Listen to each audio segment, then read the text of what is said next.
Do you want to start wholesaling real estate in the next couple of weeks without having to spend $1 in marketing and without having tons of experience? I'm Alex Martinez, and this strategy I'm about to cover today helped us generate over $12 million in revenue our first year in the game of real estate. So first off, in this free training, I'll cover what is wholesaling real estate, and then I'll cover my 9-step process on how you can start wholesaling real estate in a couple of weeks or less in your area. So first, exactly what is wholesaling real estate? Wholesaling is when you get a property under contract at one specific price, so let's say $100,000, but then you find a cash buyer, typically a fix and flipper, that wants to buy this deal at a higher price.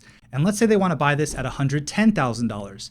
Now, all you need to do is put this property under contract at one price and then sell the contract to your cash buyer at a higher price.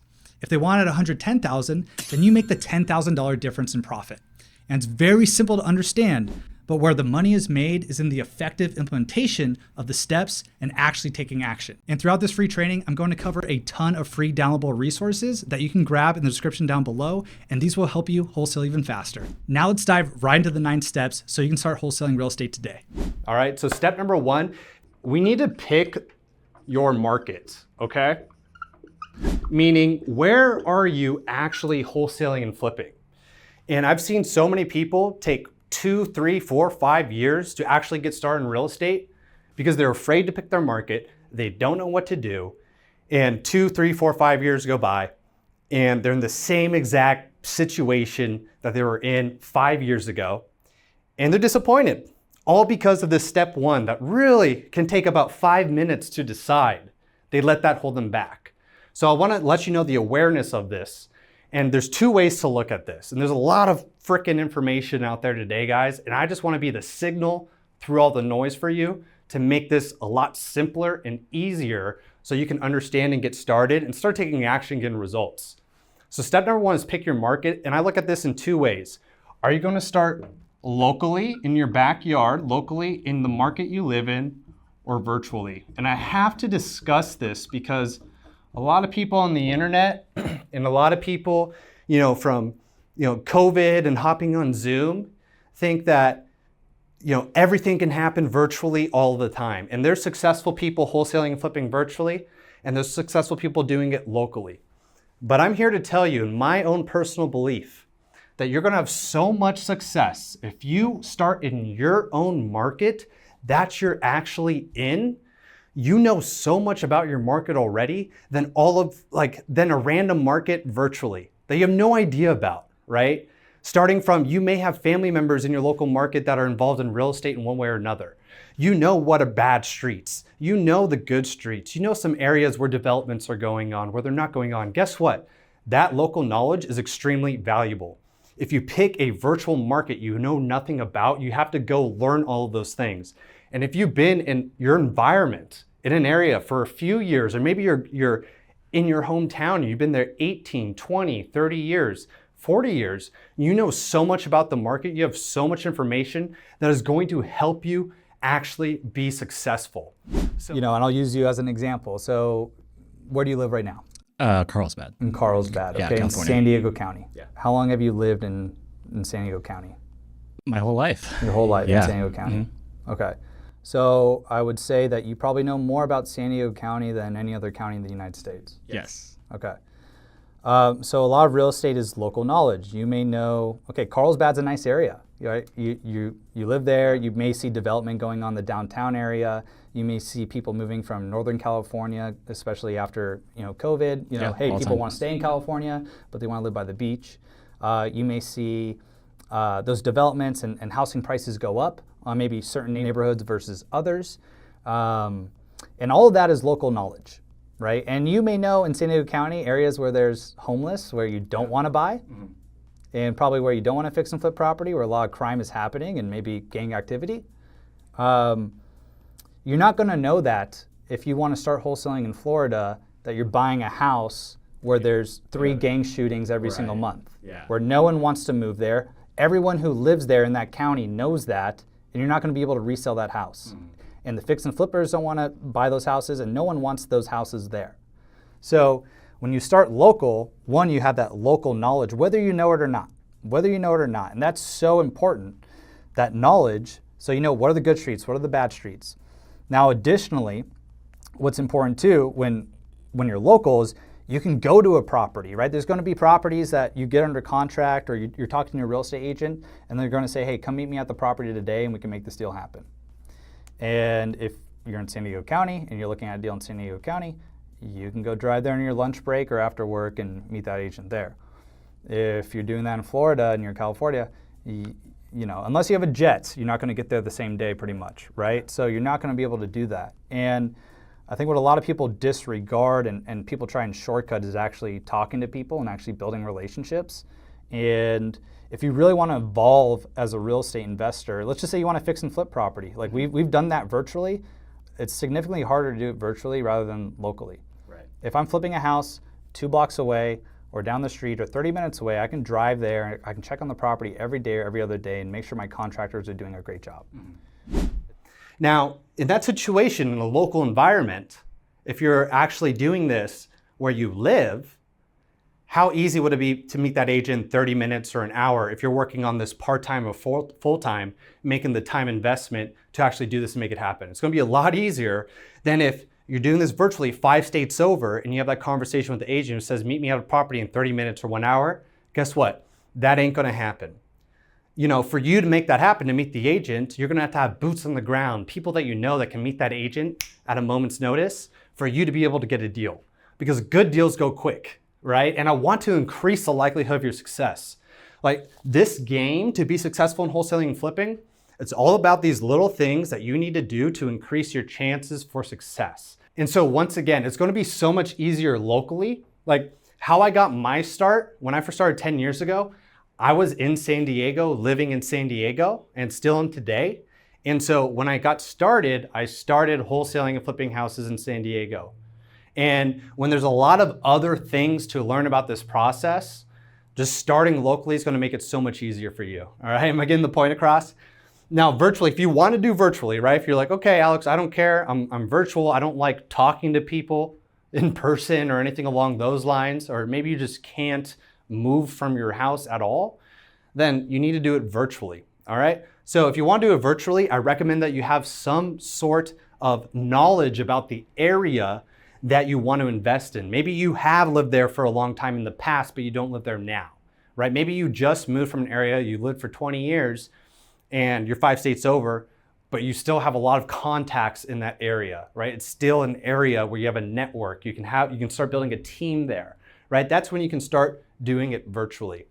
Now, the great thing about locally, if you get good at doing it locally, there's a lot of local deals I've done in San Diego that I've been virtually, meaning I never went to the property.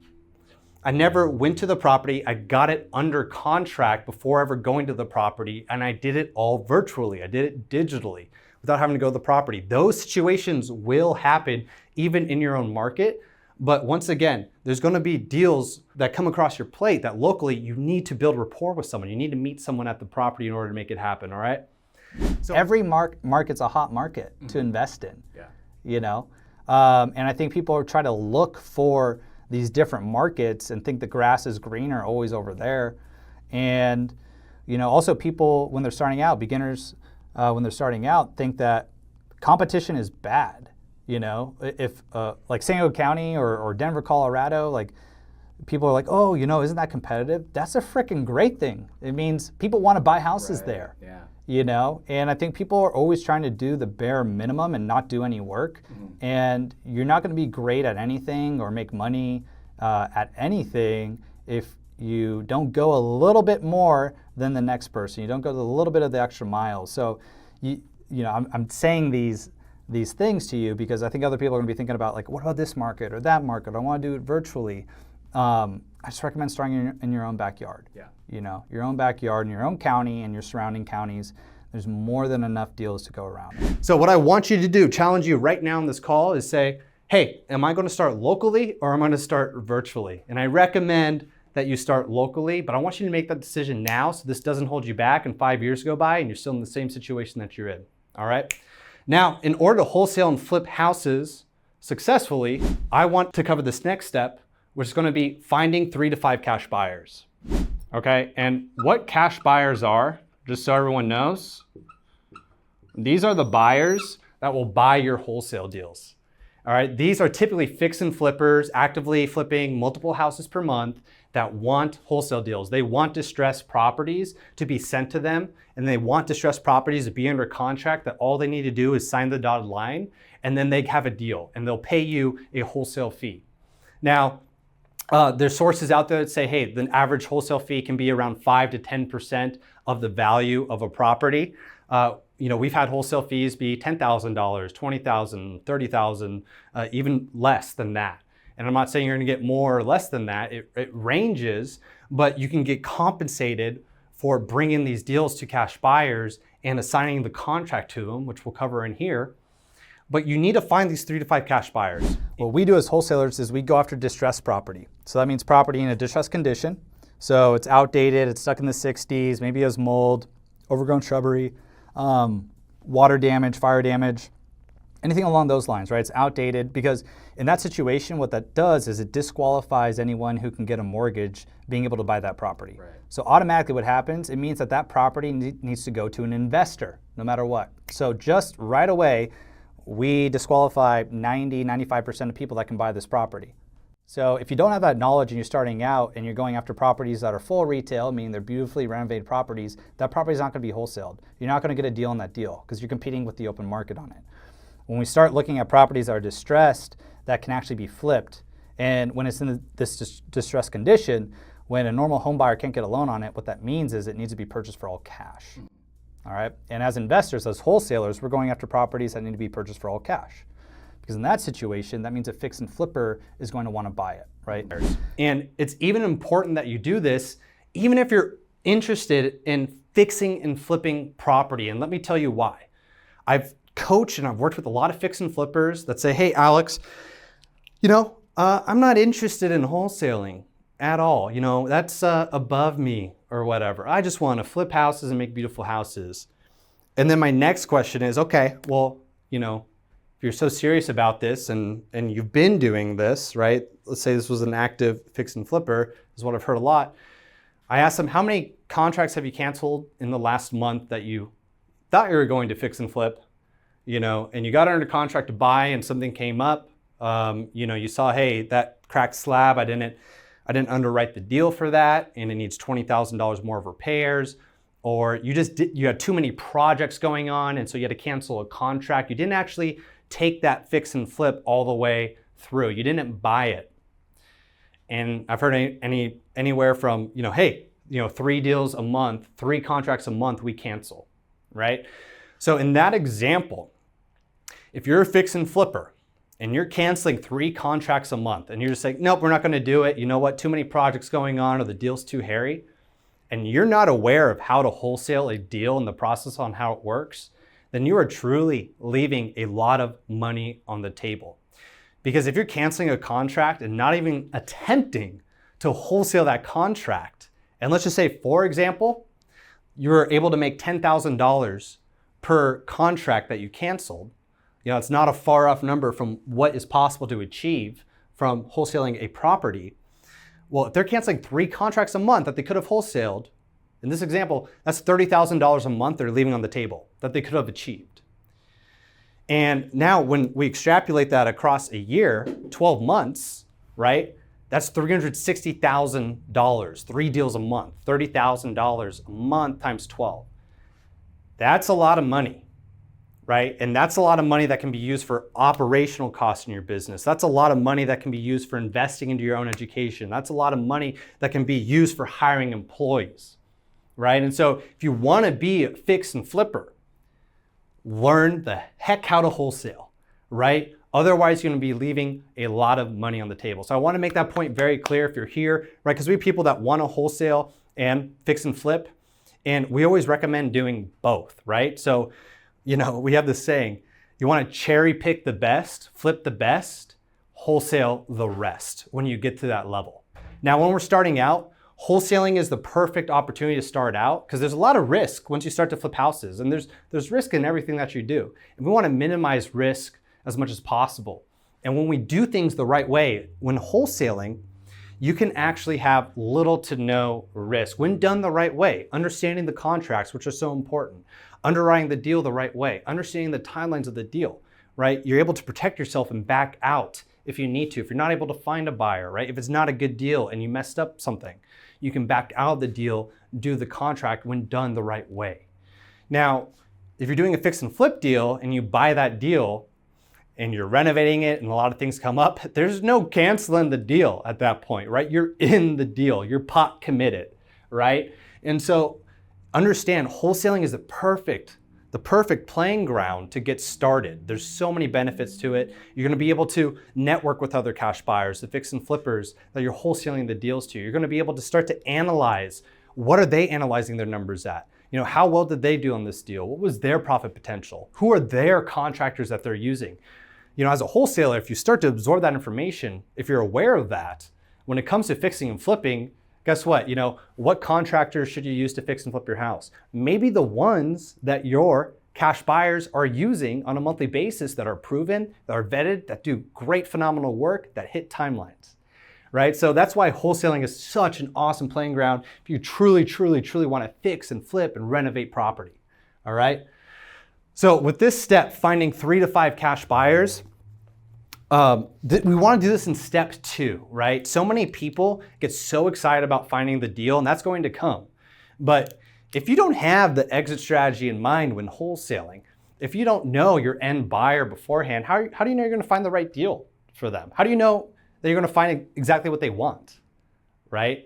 How do you know that, how do you have confidence that you're going to be able to even wholesale this deal if you don't know a buyer, right? And I need to give you that awareness because so many people get eager and get started and say, hey, I'm just going to get the deal under contract, and then I have 2 weeks to try and find this buyer and to try and sell it and wholesale it. And guess what? If you don't find a buyer in 2 weeks, you're not going to be able to wholesale that deal, and you're going to cancel that contract and leave potential money on the table, right? So this is why it's step 2, find 3 to 5 cash buyers.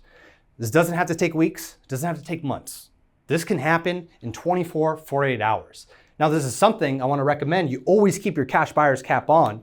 Find 3 to 5 cash buyers, but then don't stop finding cash buyers, right? There's always another better cash buyer out there. So you always want to keep finding your cash buyers. I'm going to give you a few strategies right now to be able to find them, all right? One easy way that we've coined the Google Ninja trick is, you know, cash buyers, what they do is they'll build websites where they want to attract motivated sellers. Right. And so if you're in San Diego County, you type in Sell My House Fast San Diego, then you're going to go to Google. You're going to find companies that have invested into their websites, invest in the marketing, that want to rank for Sell My House Fast because they believe a motivated seller is going to type that into Google. So right away, you're going to find sophisticated investors, cash buyers that have invested capital into their website. And now in 1, 2, 3 minutes, sometimes seconds, you find these cash buyers.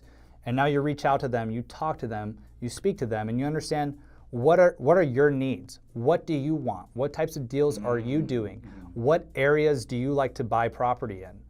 How many properties are you doing every single month, right? We basically interview them. You're developing a customer profile. The cash buyer is your customer. You're finding deals for them. Right. They're going to pay you. So instead of, you know, this is where so many people get stuck and go get excited finding a deal. I'm going to find a deal, and you know what? The cash buyer is going to fall out of the sky. I'm going to find the perfect deal for this cash buyer I don't even know, that I haven't even talked to. And then they get the deal under contract. They, you know, a cash buyer doesn't want it, and then they're discouraged. They say, hey, this doesn't work. When the reality is they just made their job way harder for them. So with using Google, what we can do is type in particular keywords that cash buyers are ranking for on Google. You're going to find real estate investment companies. You're going to find residential redevelopers, fix and flippers that can be your cash buyers. And then you can contact them so you can find exactly what they want. And so you can confirm that they're doing multiple deals per month, because we don't want some fly-by-night cash buyer, some fly-by-night fix and flipper that's not doing any deals, or maybe only doing 1 deal every 24 months. We want the cash buyers that are doing multiple deals every single month. So when you send them a deal, they can make quick decisions. They can tell you yes or no in a matter of hours whether they want the property or not, because they want a lot of properties to flip. All right? So step number 1, Google. I just told you a couple of key words, and this is something we practice in our program of trainings on to continually find cash buyers through Google. Now, number 2 is going to be Craigslist. Kind of take that same approach on Google. Go to Craigslist. Go to the housing section, type in We Buy Houses, And let's just say, find your city. I'll run with the example of Austin, Texas, for example. So go to Craigslist, go to Austin, Texas, and then go to houses, and then type in We Buy Houses. And you're probably going to see some advertisements of fix and flippers and cash buyers that are looking for distressed properties, right? These are people that can buy your deals. These are people that can pay you wholesale fees for your deals on Craigslist. You're going to see that. You might see like digital advertisements saying, hey, we buy houses. You might see pictures of families saying, hey, we're investors, we buy houses. You're going to see it on there. So use the Craigslist trick. This is a great one to find cash buyers. Now, how long does it take to go to Google and type this in? Probably 10 seconds. How long does it take to go to Craigslist and type this in? 30 seconds, a minute, right? This is why these things don't need to take that long. Why I'm telling you this, because people like to overcomplicate things. Like I mentioned, I want to be the signal through the noise. Now, I want you to also understand, finding cash buyers is like a funnel, okay? So you're going to speak to some cash buyers that don't have the time of day for you, and that's fine. You shouldn't go walk away with your tail in between your legs and say, this was hard, real estate doesn't work for me, this doesn't work, right? Picture and imagine you got to find 20 cash buyers and talk to them for that funnel to dwindle down for 3 to 5 cash buyers to come out, okay? I want to set you up with the right expectations so you don't quit after you say, hey, I picked my market, I'm doing it locally, and I talked to a cash buyer and didn't want to work with me. Like, if you're failing at this step, and understand failure is just feedback. It's just feedback on how you can do better. So it's not even true failure. But if you're letting this step of talking to another human being hold you back from building the life of your dreams to being successful in real estate, then you're not going to cut it. All right. And we want to work with people who are coachable. We want to work with people who are determined. We want to work with people that understand, hey, I'm going to try 9 times and that 10th time may succeed. And that's all that matters. Right. And so don't be alarmed. Don't be dissuaded if you talk to 3 cash buyers and only one of them wants to work with you. That's completely fine because they're busy. They're humans too. And people have different personalities and different personalities clash. So understand that, right? It might take 20 to find those 3 to 5. I want to set you up for success, all right? So we got Google, we got Craigslist, and now we're going to be covering one of my favorites, okay? RIAs, which are Real Estate Investor Association meetings.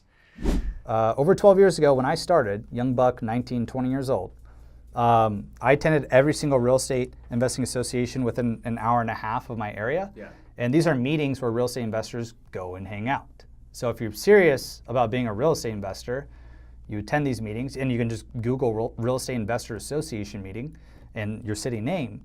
And there's one in Mission Valley over here, like 10, 15 minutes away. There's one in Fallbrook and then one in Del Mar. And I would attend all of those every single month. So they're usually once a month meetings. Sometimes there'd be 10 investors there, sometimes 50, sometimes 75. And they all aren't investors, but they're people that want to work with investors. And also know what happens there is people go up and speak in front of the room, in front of 50 people and say, hey, here's a fix and flip deal we just did. Here's a deal case study. And then they say, you know what? I have an ask for the room. I want you to bring me deals.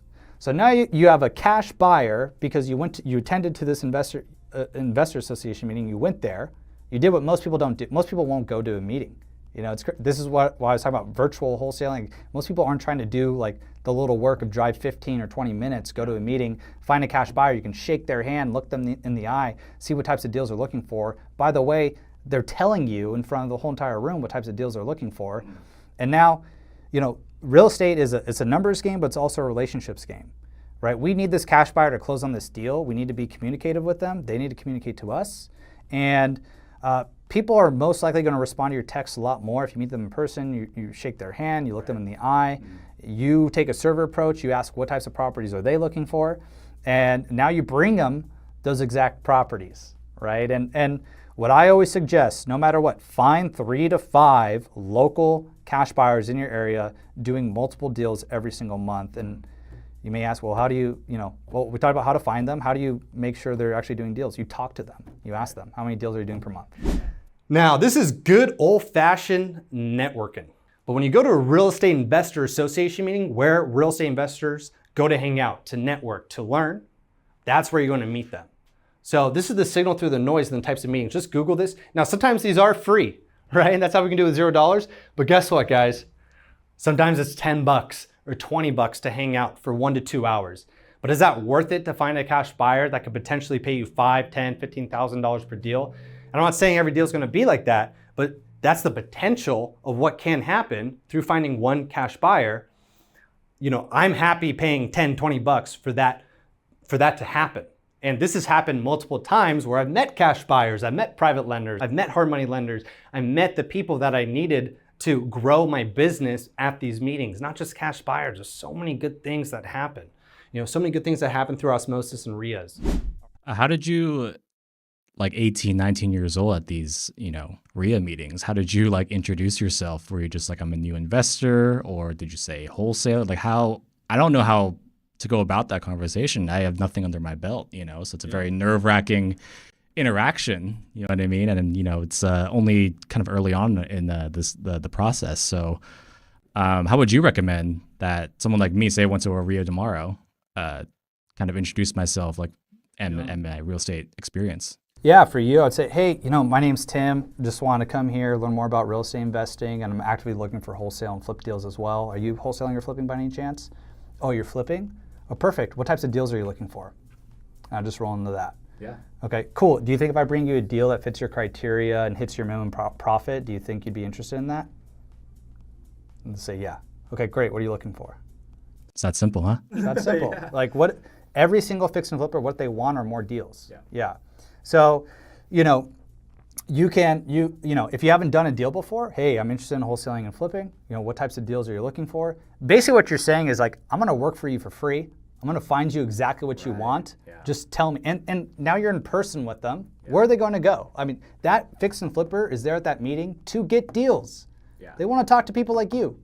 So if you say, hey, I'm interested in finding you deals, I'm interested in finding these deals and getting started, I'd love to chat with you. And maybe if you're busy right now, maybe I can buy you coffee or lunch and we can sit down and talk about it. Right. So a lot of those subsequent meetings happen. So there's so many people that have never ever wholesaled real estate and then start wholesaling houses, and fix and flippers know that too. It's like if they get in with you and you're willing to put in the work and they're communicative to you and tell you exactly what you want, and you say, hey, I'm really close to getting this deal under contract. I talked to the agent and I can get it at $452,000. And does that work for you? Because I can put it under contract right now. We can assign it to you. Mm-hmm. And now they know, cool, if they give you an answer in 1 hour, they have a deal in their hands. Yeah. So that's exactly how I would approach it. Mm-hmm. Just like that. Yeah. Yeah. And that's kind of the stigma I've come across, where it's like, I always want to do things like, I guess, as fast as possible. That way I can move on to something else. So the personal connection is very important, is what I'm hearing, because once that relationship is built, then the consistency of them buying from you increases. Yeah. And like I stated earlier, like, I use this word cash buyers, but what I want to challenge you to do is there's a name behind a cash buyer. Their name might be Troy, might be Brian. Right. So I say cash buyers, but you're really talking to Troy. You're talking to Brian. Yeah. You're developing a relationship with that person. Maybe the CEO of the company, and maybe the acquisitions manager of the company. They're the decision maker. It's not like you put a property under contract, you don't talk to anyone, and somehow you just get a $10,000 check in the mail. You're talking to Brian about this deal. You know about this deal. You talked to the agent. You saw it was a good deal. Brian's asking you questions about it. You're answering about it, and you're helping him out on this deal and making him feel confident about purchasing this and getting an ROI on his flip. Right. So the personal relationships are important, and a lot of people are going to skip over that. And it's just a knowledge gap. People don't know what they don't know, right? And a lot of people think cash buyers are faceless, right? They have this assumption it's a faceless cash buyer. But when I talk about Troy, I see his face. When I talk about Brian, I see his face. When I talk about JD, I see his face. Yeah. Right? That's who I'm talking to. Mm-hmm. I'm talking about this deal. So then I have a relationship with them. I'm talking to them. We're on a text basis, call basis, phone basis. We're able to make decisions quickly together. Mm-hmm. They know if they give me information of, yes, they can do this deal, we can put under contract, you make $10,000, they make their 30, 40, 50. So if you once you're armed with that knowledge, now you stop asking questions. Why would they want to work with me? Why, why? Yeah. And people work with who they like and trust, and I'll say that time and time again. So have them like and trust you. Like, how do you not waste a cash buyer's time? Ask what the hell they want. Right. Like, how do you become attractive to anyone in life? You say, hey, what do you want? I'm going to help you get that too. That's all we're doing here. Yeah. And you've alleviated something in this conversation too, where it's like I'm not only looking for them, they're looking for people like me, which is a really big barrier that has kind of stopped me from starting earlier, because it's like, oh, I'm just like some guy that they're gonna just say, hey, like, screw off or whatever, So they're looking for you. Yeah. And they're looking for the person that's willing to roll up their sleeves and do a little more work than the next person. Right. Because most people are amateurs and most people aren't going to do the work. Yeah. Most people aren't going to talk to them. Most people are going to just try and send a text message about a deal and never ever talk to them, or they use the Google Ninja trick I talked about and they don't talk to them, they don't ask what they want, and they say, hey, I have a cash buyer, then they go out, find deals, and then they try and establish a relationship with them and talk to them, and they say, hey, this doesn't work, and it's because now they have a deal under contract. It has a 14-day close on it. They've never talked to this cash buyer before. And the first time they got to say, hey, I need you to come to the property right now in 3 hours. And they're like, who the heck are you? Yeah. Who are you to talk to me? Like, I don't even know who you are. Yeah. So when you approach it as, hey, I don't even have a deal under contract. This is another important thing. As a beginner, people say, oh my gosh, do I need a deal to talk to these people? And you don't. Yeah. It can help in some ways. You have a deal under contract for sure, but the next question is, how do you even know what a good deal is? Right.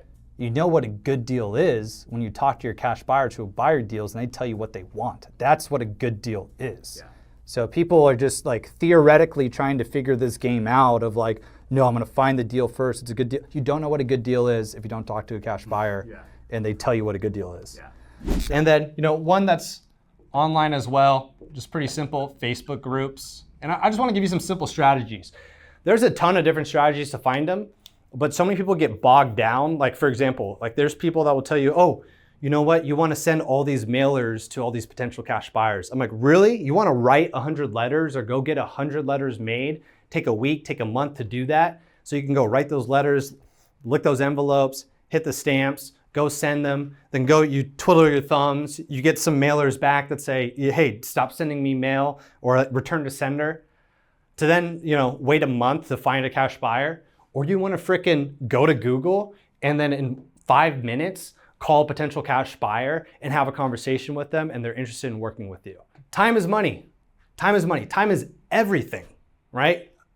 We all know how to make money here and there, right? I don't know how to make more time. So I love saving my time. I love working smarter, not harder. And it's why I'm sharing these strategies with you. Google trick strategy. We go to Google, type in We Buy Houses, Austin, Texas. Craigslist, We Buy Houses. Real Estate Investor Association meetings. Go there, rub elbows, network. People will share case studies at times of deals they're working on. Guess what? That's a cash buyer.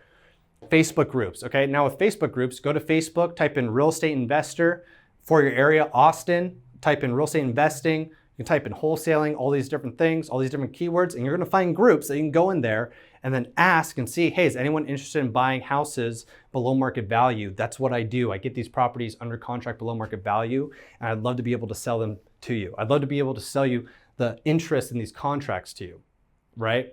That's exactly what you can do here with Facebook groups, just to make it easier for you. All right, so we wanna find 3 to 5 cash buyers. I'm not just talking willy-nilly any type of cash buyer. We're talking about cash buyers buying multiple deals per month. Where do I find the deals? What the heck is a good one? Yeah, so okay, you talk to the cash buyers, you figure out where they want to buy. They're going to tell you what's a good deal. You can ask them like, what's their minimum profit they're looking for on a deal. Hey, do you use any formulas, any specific deal calculators you use? I've had cash buyers send me their deal calculators, how they analyze deals. And so now I'm seeing the exact numbers that they input, and I know whether it's a good deal or bad deal because does it fit their numbers or not. And I won't go into like all the questions that we asked there.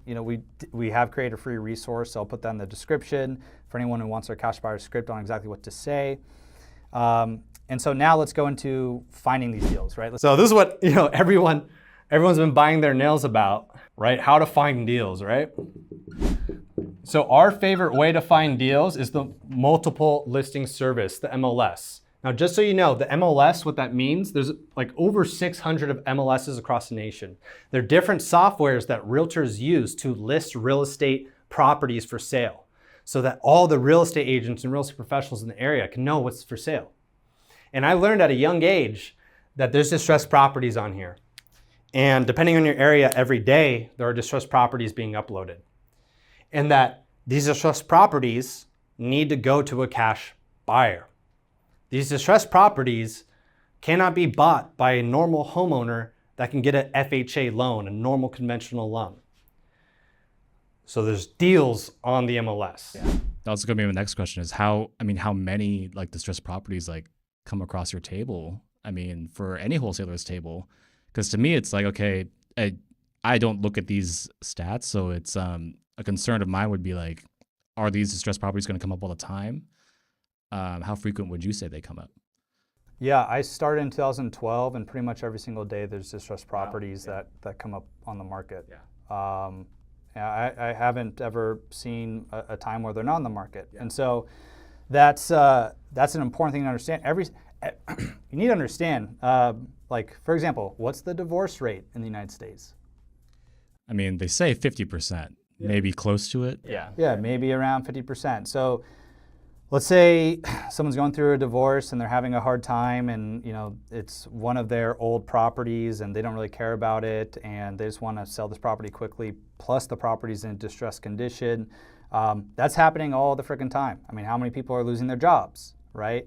So, first I talked about, hey, properties in distressed condition that are old and outdated. You pair that with someone who's in a distressed situation, they've lost their job, they're behind on their payments, they're going through a divorce. That's when you're going to have motivation on someone who wants to sell their actual property. Mm-hmm. And that's happening every single day across the United States. And that's going to continue to happen. The only way that's not going to happen is when we solve, 100% employment rate. We solve 100% of people get married, don't have divorces. Yeah. We solve, no one being silly with their money and making every single mortgage payment. And I don't see that happening anytime soon. We're still working on it. Yeah, we're still working on it. So when a lot of what you're telling me are some good beginner limiting beliefs, but you have to understand that every single day these opportunities are coming on the market. Right. We just wholesaled this deal. We have a wholesale check right here. Been doing this for a long time. How much is that for? $18,750. So, right, these deals are always here. We've been doing this for a long time.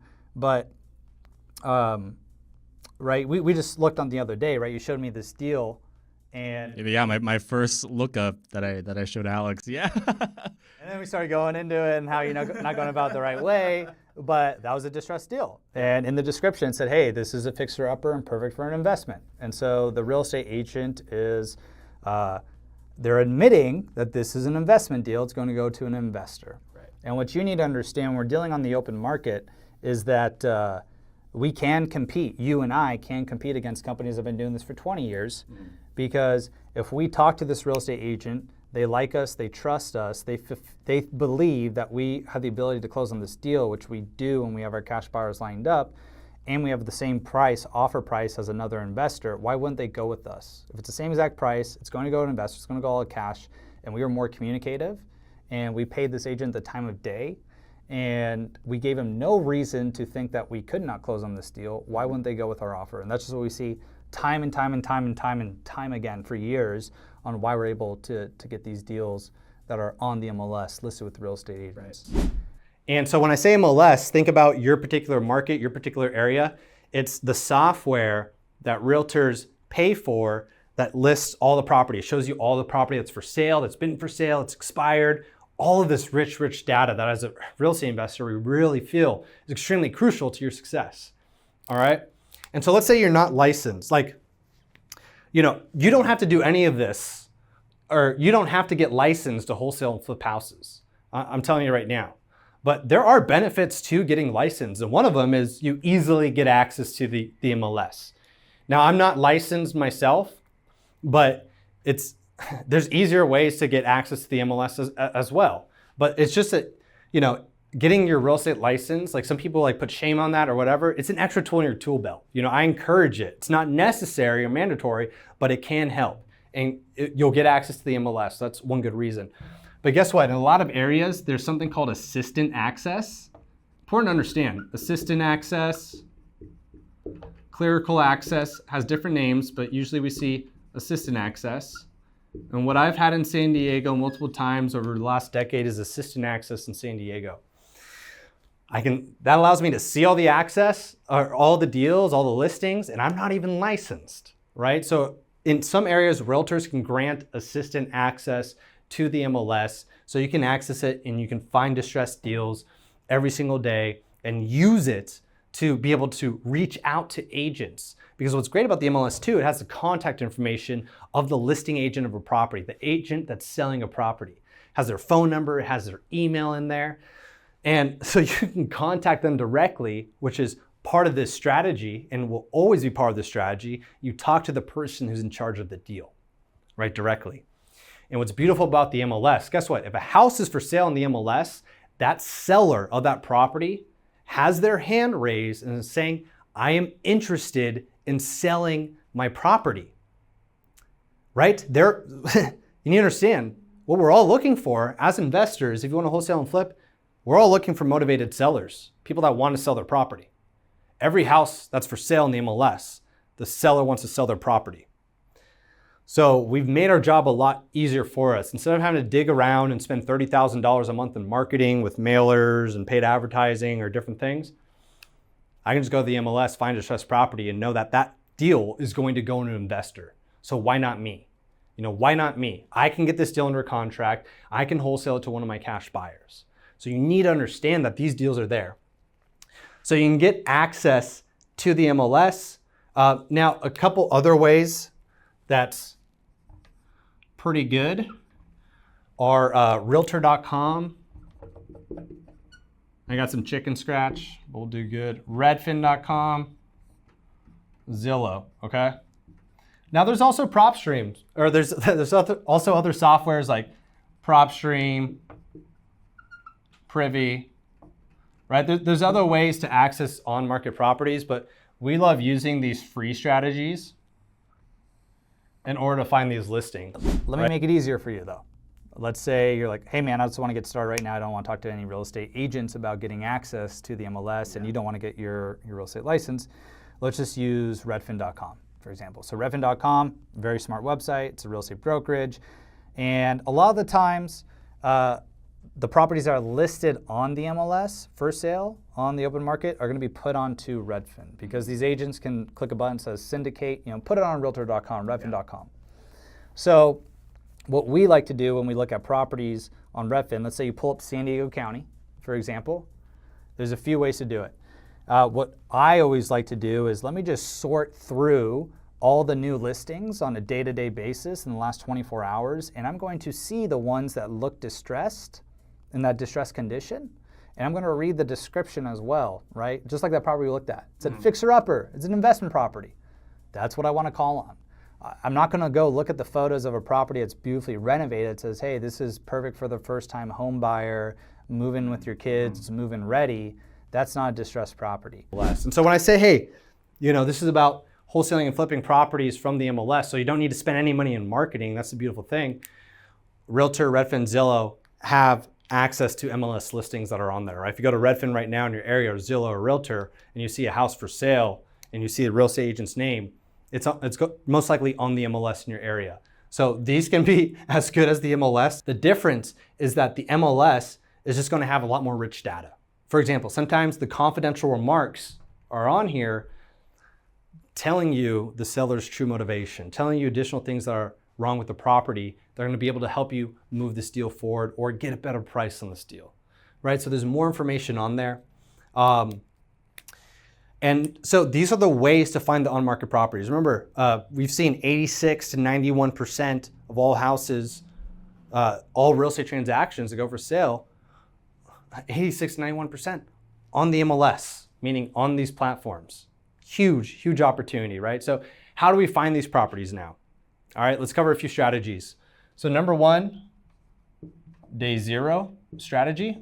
All right, So this particular strategy of looking at listings that are listed within the first 24 hours, call this our day zero strategy because it's less than 1 day. And this has been one of our most powerful strategies to acquire wholesale and flip deals and even buy and hold deals from the MLS, from on the market. And you then want to find, maybe today, for example, there'd be 10 distressed properties that were listed today that we see. And then you sort those 10 properties through the ones that look the most distressed, because the properties that are the most distressed with the most issues, you're going to be able to get the steepest discount. Right. So now I'm going to call on that particular property first, call on that real estate agent first. And I'm not going to have you analyze the property and spend hours and hours analyzing it first. I want you to call that real estate agent, introduce yourself, let them know you're an investor and a buyer in the area. Ask them if they're open and willing to represent you because you're a buyer, not a real estate agent. And what that does is influence them to go with your offer because now they'll make twice as much commission if they accept your offer. And if you, we can break that down if you want to talk about that. And now we're inquiring about the property, right? What's the condition like of it, right? Do the pictures actually match what's going on? Because what some people will do is they'll find a property, they won't call the agent, they'll look at the listing and they'll wait a week and they'll be like, oh, you know, I got this deal and and you know, if they would have called that agent same day, they would have found out that, hey, actually an hour after it was listed, it was actually under contract already, and the agent just waited to, just forgot to mark it as pending and under contract. Yeah. So now they spent a whole week dreaming about this deal, didn't call on it, then they call on it, and you know what? For 6 of those 7 days, majority of them, it wasn't even available. Yeah. So what we want to do is call these agents very quickly, speed's the name of the game, get in front of them, understand about the property, understand that yes, this is going to go to an investor. And then what I always do from that first initial call is say, great, let me go ahead and analyze this property with my team and I'll be able to get back to you as soon as possible. All right? Speed is the name of the game here. When a new listing comes up on the market and it's distressed, you need to be using the MLS, Realtor, or Redfin and check it on a daily basis and say, what are the newest listings that are on here? And then if it's a distressed house, you need to contact and call that real estate agent, all right? So our favorite approach has always been the day zero strategy because you can call an agent 5 minutes after a deal that's been listed and they can agree to work with you and you get the deal under contract 10 minutes later. And guess what? Once that deal is under contract, no one else can get the deal under contract. You have it under contract. It's a binding contract. And now you beat everyone to the punch. So this is why speed is important. So when you're continually every single day, you know there's opportunity. You check the new listings every single day. And let's say there's 20 new listings today in your market. 5 of those may be distressed. Those are the 5 you call on immediately. I'm not calling on the multi-million-dollar deal that doesn't need $1 in renovations. I'm not contacting retail property. I'm contacting distressed properties that are there, right? And so those 5, in this example, you call that agent immediately to let them know you're interested in purchasing the property. And you start working out a deal right then and there. And you can get deals under contract the same day. Sometimes it takes longer, follow up. And so we really the game we play here is speed. You know, good deals go quick. You need to understand that, right? Good deals, if they're listed, they go quick. So you have to be fast. But this is why it's our favorite strategy. If you're on the ball, which if you're taking this seriously, you want to change your life, then day zero is going to bring you a ton of good fortune when worked the right way. Now, a good second strategy, and this is something in our program, we have about 9 really solid strategies that we cover. So I'm just going to be covering a few of these strategies here. But here's another one that I like. Old listings, all right? So when a property's been sitting on the market, so when I say old listings, like 60, 90 days, 120 days, something's wrong with that property, right? If it hasn't sold in 30, 60 days, there's something up. Meaning that the price is off, right? It's way too high of a price. No one wants to buy it. The seller won't come down in their price. It means that maybe it was under contract, but then more stuff was found about the property through the due diligence, through the inspections.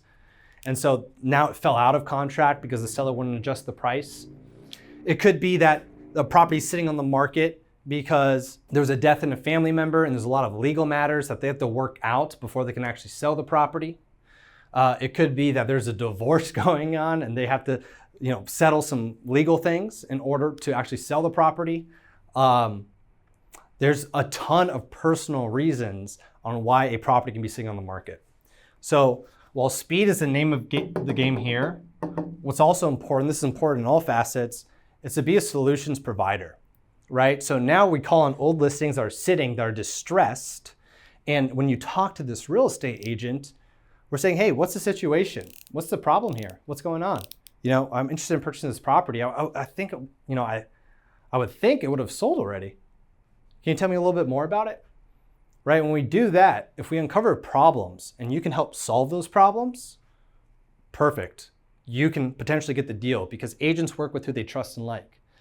Now, additionally, right, there could have been things going on that only time could have solved, right? Remember, like litigation, like a lawsuit or whatever it was. And it just had to sit on the market for a certain amount of time. So let's say you call that property, it's been sitting 90 days, and you call on that agent, you say, hey, what's going on? They say, oh yeah, they're in litigation, it's probably gonna take another 30 days. And you say, okay, is it mind if I follow up with you? Maybe in a couple of weeks, check in, see if anything came up earlier, or is that all right? What's gonna happen? Yeah, give me a call. It's all good. Check in a couple of weeks. They're like, no, 2 more weeks. Okay, cool. I'll check in. You give them another call, and guess what? Oh, yeah, we're all done with litigation. The property was listed at 180, but now they're open to selling at 150, right? And just because you're on the ball and you followed up with an old listing, and now this thing was out of litigation, now you can close on the property.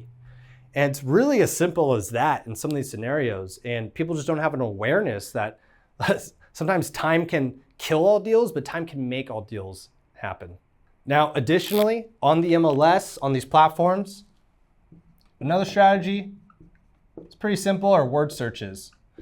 Sometimes agents put particular words inside of a listing, like, hey, handyman special, diamond in the rough, needs TLC, fixer-upper, it's going cash only.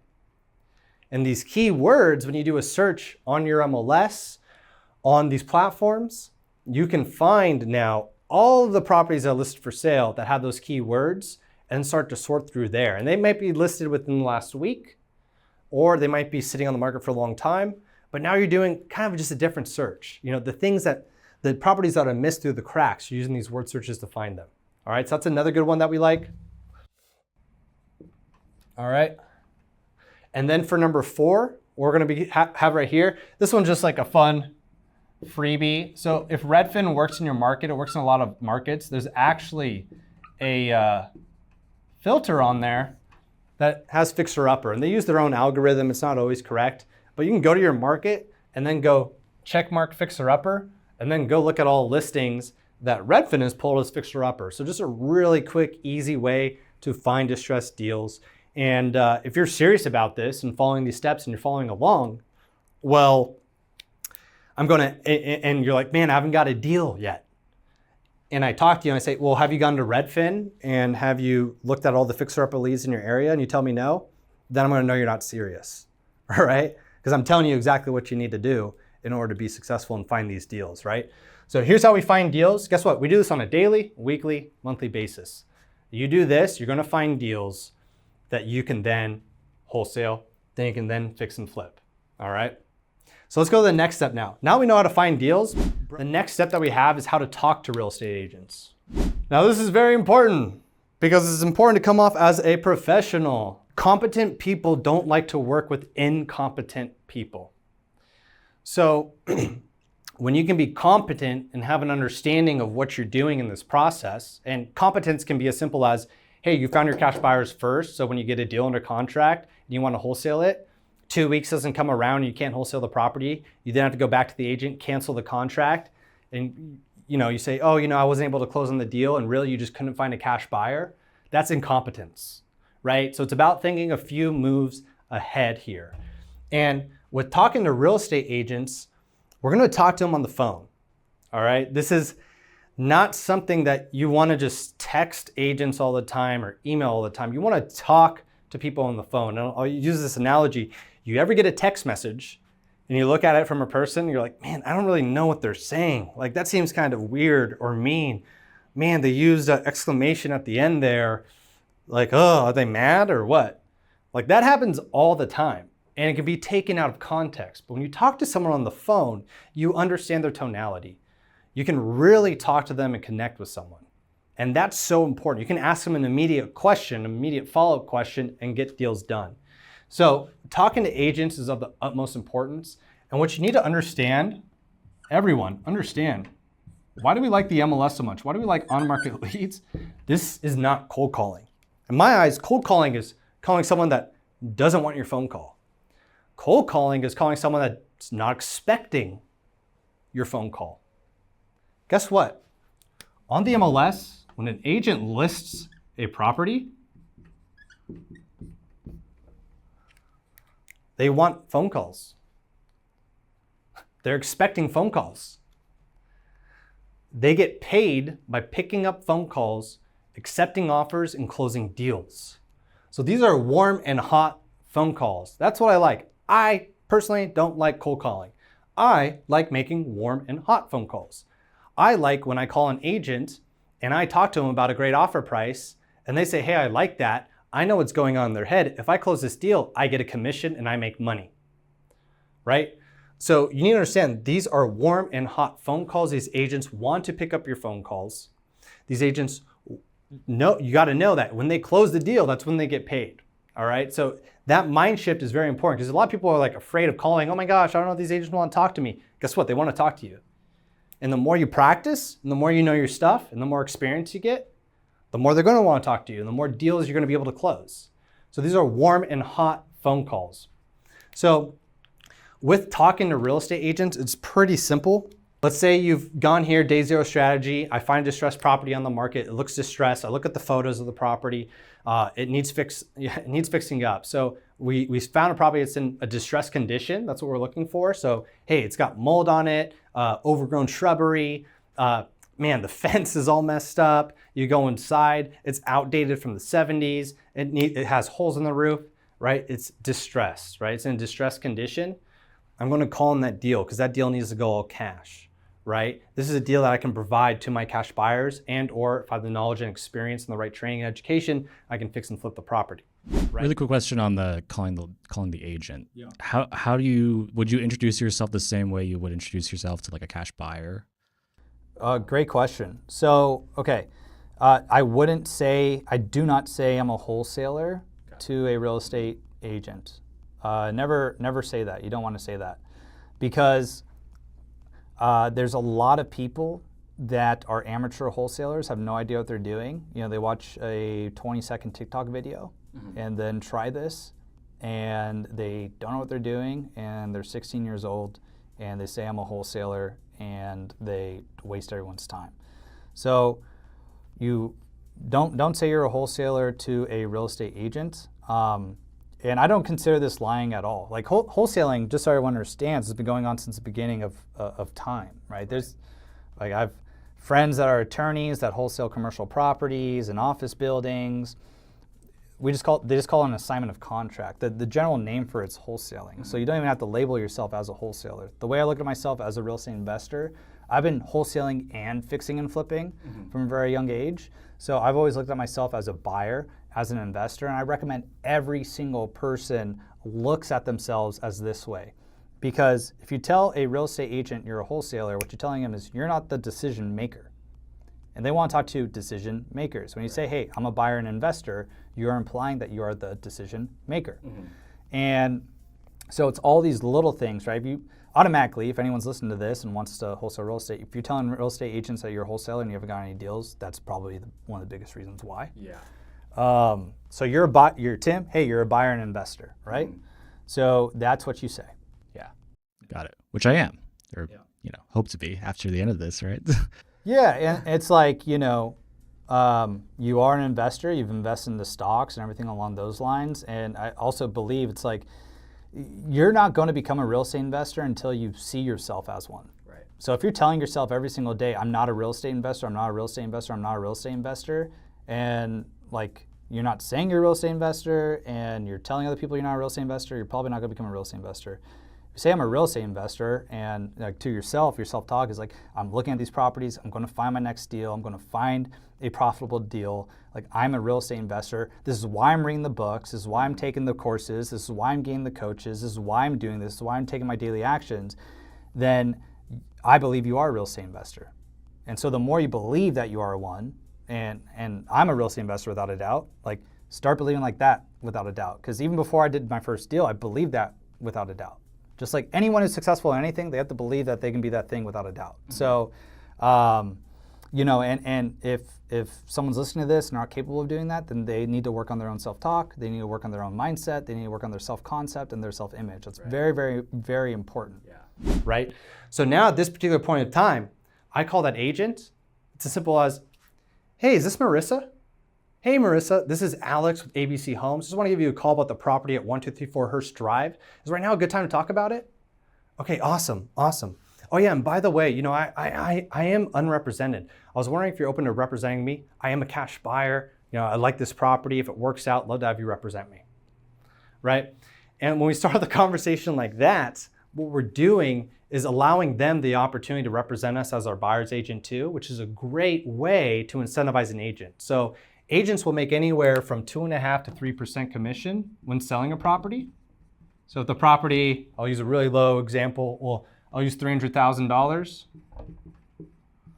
All right, then what they're going to be making is 7.5 or 7,500, right? Or $9,000 in commission for selling the property. And then the buyer side, as of right now, the buyer side is going to be making $75,000 to $9,000 too. So when you ask that question, they have the ability to be able to make twice as much money through working with you. So very important that you do that. Now, what we're also going to go through in this conversation, I won't go through every single little thing. This is what we have scripts about that we've mastered, that we've honed over 10 years, that all of our students get access to these scripts. It's what we work on. It's what we give feedback to our students on so they can talk to these agents. And it's really a tried and true method. If you follow the script, plug in the right rules, be able to know to understand the objections, which are in the script as well, then you'll be able to, you know, have potentially great results with it. Well, in this situation, we're going to find out what's going on with the property, right? I'm calling just to figure out, hey, do the pictures, are the pictures on the MLS, do they match what's actually going on in the property? I'm going to ask them about the condition of the property. Hey, you know what? The bathrooms, the flooring, it looks like a little bit stuck in the 70s. Has that ever been updated? Oh no, you're right, Alex. Yeah, you know, these people have been in this property for 40 years, hasn't been renovated. It's kind of this dilapidated condition, you know, it's got the holes in the roof, it's overgrown. They were living in this property for a long time and then they haven't been, they actually have another property and they just stopped caring about it, right? So I'm getting this information out of the agent who's in charge of the deal, who should know the most about the deal. And I'm gathering this information, right? Information gathering at this particular point in time. Now, through that conversation, through asking all the questions, if it's verified as, hey, if it's a distressed property, I love leaving the conversation off. You don't have to give an offer on the first time. I love telling an agent that say, okay, great. Well, this looks like a great deal for us. I'm actually going to go ahead, get with my team, look at the property. I'll give you a call back as soon as I can, probably, you know, within the hour, and let you know exactly where we can offer at to make this deal work. Does that sound good? Good, awesome. Now what I do, now this next step, once we've talked to the real estate agents, now we're going to analyze the property, right? I have a very particular order for this to give you the highest chance of success here. See what so many people do, what so many people are going to skip. They're going to skip finding cash buyers. They're going to go right to finding deals. And then they're going to skip talking to the agents. And they're going to go right to analyzing deals. So they're going to find all these deals, 100 deals, and then they're going to analyze 100 deals. And guess what? A month goes by, they've been analyzing all these deals. They haven't made one frickin' phone call to an agent to talk about the deal, to actually verify, hey, is this property actually for sale? To actually verify, hey, is this property actually distressed? To actually verify, is this property going to go all cash? And they waste a ton of time and they get zero results, right? And that's a lot of people suffer and quit in this business because they have no idea what they're doing and they don't have the right coaching. We talk to an agent first to verify that the pictures match what's going on with the actual property. We, at times on this call, can get the motivation of the property. Do we understand that the seller's in a distressed situation? Like going through a divorce, do they have to move in 30 days because they have a special needs child and they have to move into a new school? this next state over, and they just need a cash offer. They don't want to deal with everyone walking through the property, and they just want to sell it as soon as possible in the next 30 days and use the cash proceeds from this property to buy a property in the next state over at 50% of the price. And they're willing to take a discount, and the property is distressed also. And that example came up. That's an example of a property I worked on and why a property was sold. And that only happened from talking to the real estate agent and knowing the situation of what's going on and knowing that I could be a solutions provider and be able to wholesale and or fix and flip this property, right? So we want to talk to agents, verify it's actual fix and flip deal or a wholesale deal. And then we analyze the deal. And here are the most important numbers. I'll make this really simple for you. Right? We have to find out what the ARV is. This is the after repair value. This is the future value once a property is renovated. To be a great wholesaler, you need to know this. You need to study this. We then have the repairs cost. This is how much the cost of the renovation of this property to actually achieve the after repair value. See? So it's after repair value right here. So that's the renovation cost. Then your wholesale fee, important to know and understand, right? What you're aiming for. And so this isn't always a guarantee. This isn't an average per se, but we always shoot for $10,000 for a wholesale fee. So that's what we recommend shooting for in a wholesale fee on a per deal basis. And then we have the purchase price. All right. So with these numbers, that's what I do on every single deal that we analyze. And analyzing a deal at times can take 5 minutes, 10 minutes, 20 minutes, 30 minutes. You're taking more than 30 minutes, you know you're wasting a lot of time. You're wasting a lot of time. So this is a skill that you're going to stink at in the beginning if you've never worked on it. And that's completely fine. No one comes out of the womb, no one's born knowing how to analyze deals perfectly. I wasn't. I only got good at this because I've worked at this for a long time. And I worked at it diligently. And I got good at it quickly because I just worked at it a lot. I got reps in. All this is about reps. I'm no smarter than you, let me tell you. I've just worked at this more. I just put more reps in a very limited amount of time, and then I had awesome results, right? I put the work in. It's like anything in life, right? You practice 1,000 kicks once, you're gonna be pretty good at frickin' doing that kick, right? So we practice a lot. We practice this daily. And when you're finding new listings daily, right, day zero properties, and you're doing this on a daily basis, you're gonna get pretty darn good. You're gonna get pretty darn good, and it doesn't cost you anything. It's only your time that you're investing into this. So super important you understand that. So how do we analyze deals? Let's break it down. So for the ARV, what we want to do is you find comparable properties. They're called comparables because they're comparable to our property. And we're just looking for the renovated properties that are like our property so that we can say, hey, if these 3 comps in the same neighborhood, in the same area, have sold in the last 6 months that have been renovated, they all sold at $625,000, then I have a high degree of certainty once my property is renovated, it's all the same stuff. Like maybe there's a house on the same street, same backyard, same views. They all sold for $625,000. High degree of certainty that my property is going to sell for $625,000. Yeah. High degree of certainty. So now that's, I call the big 3 numbers, that's our ARV. We've now determined, hey, this is what the property will sell for, more than likely. Yeah.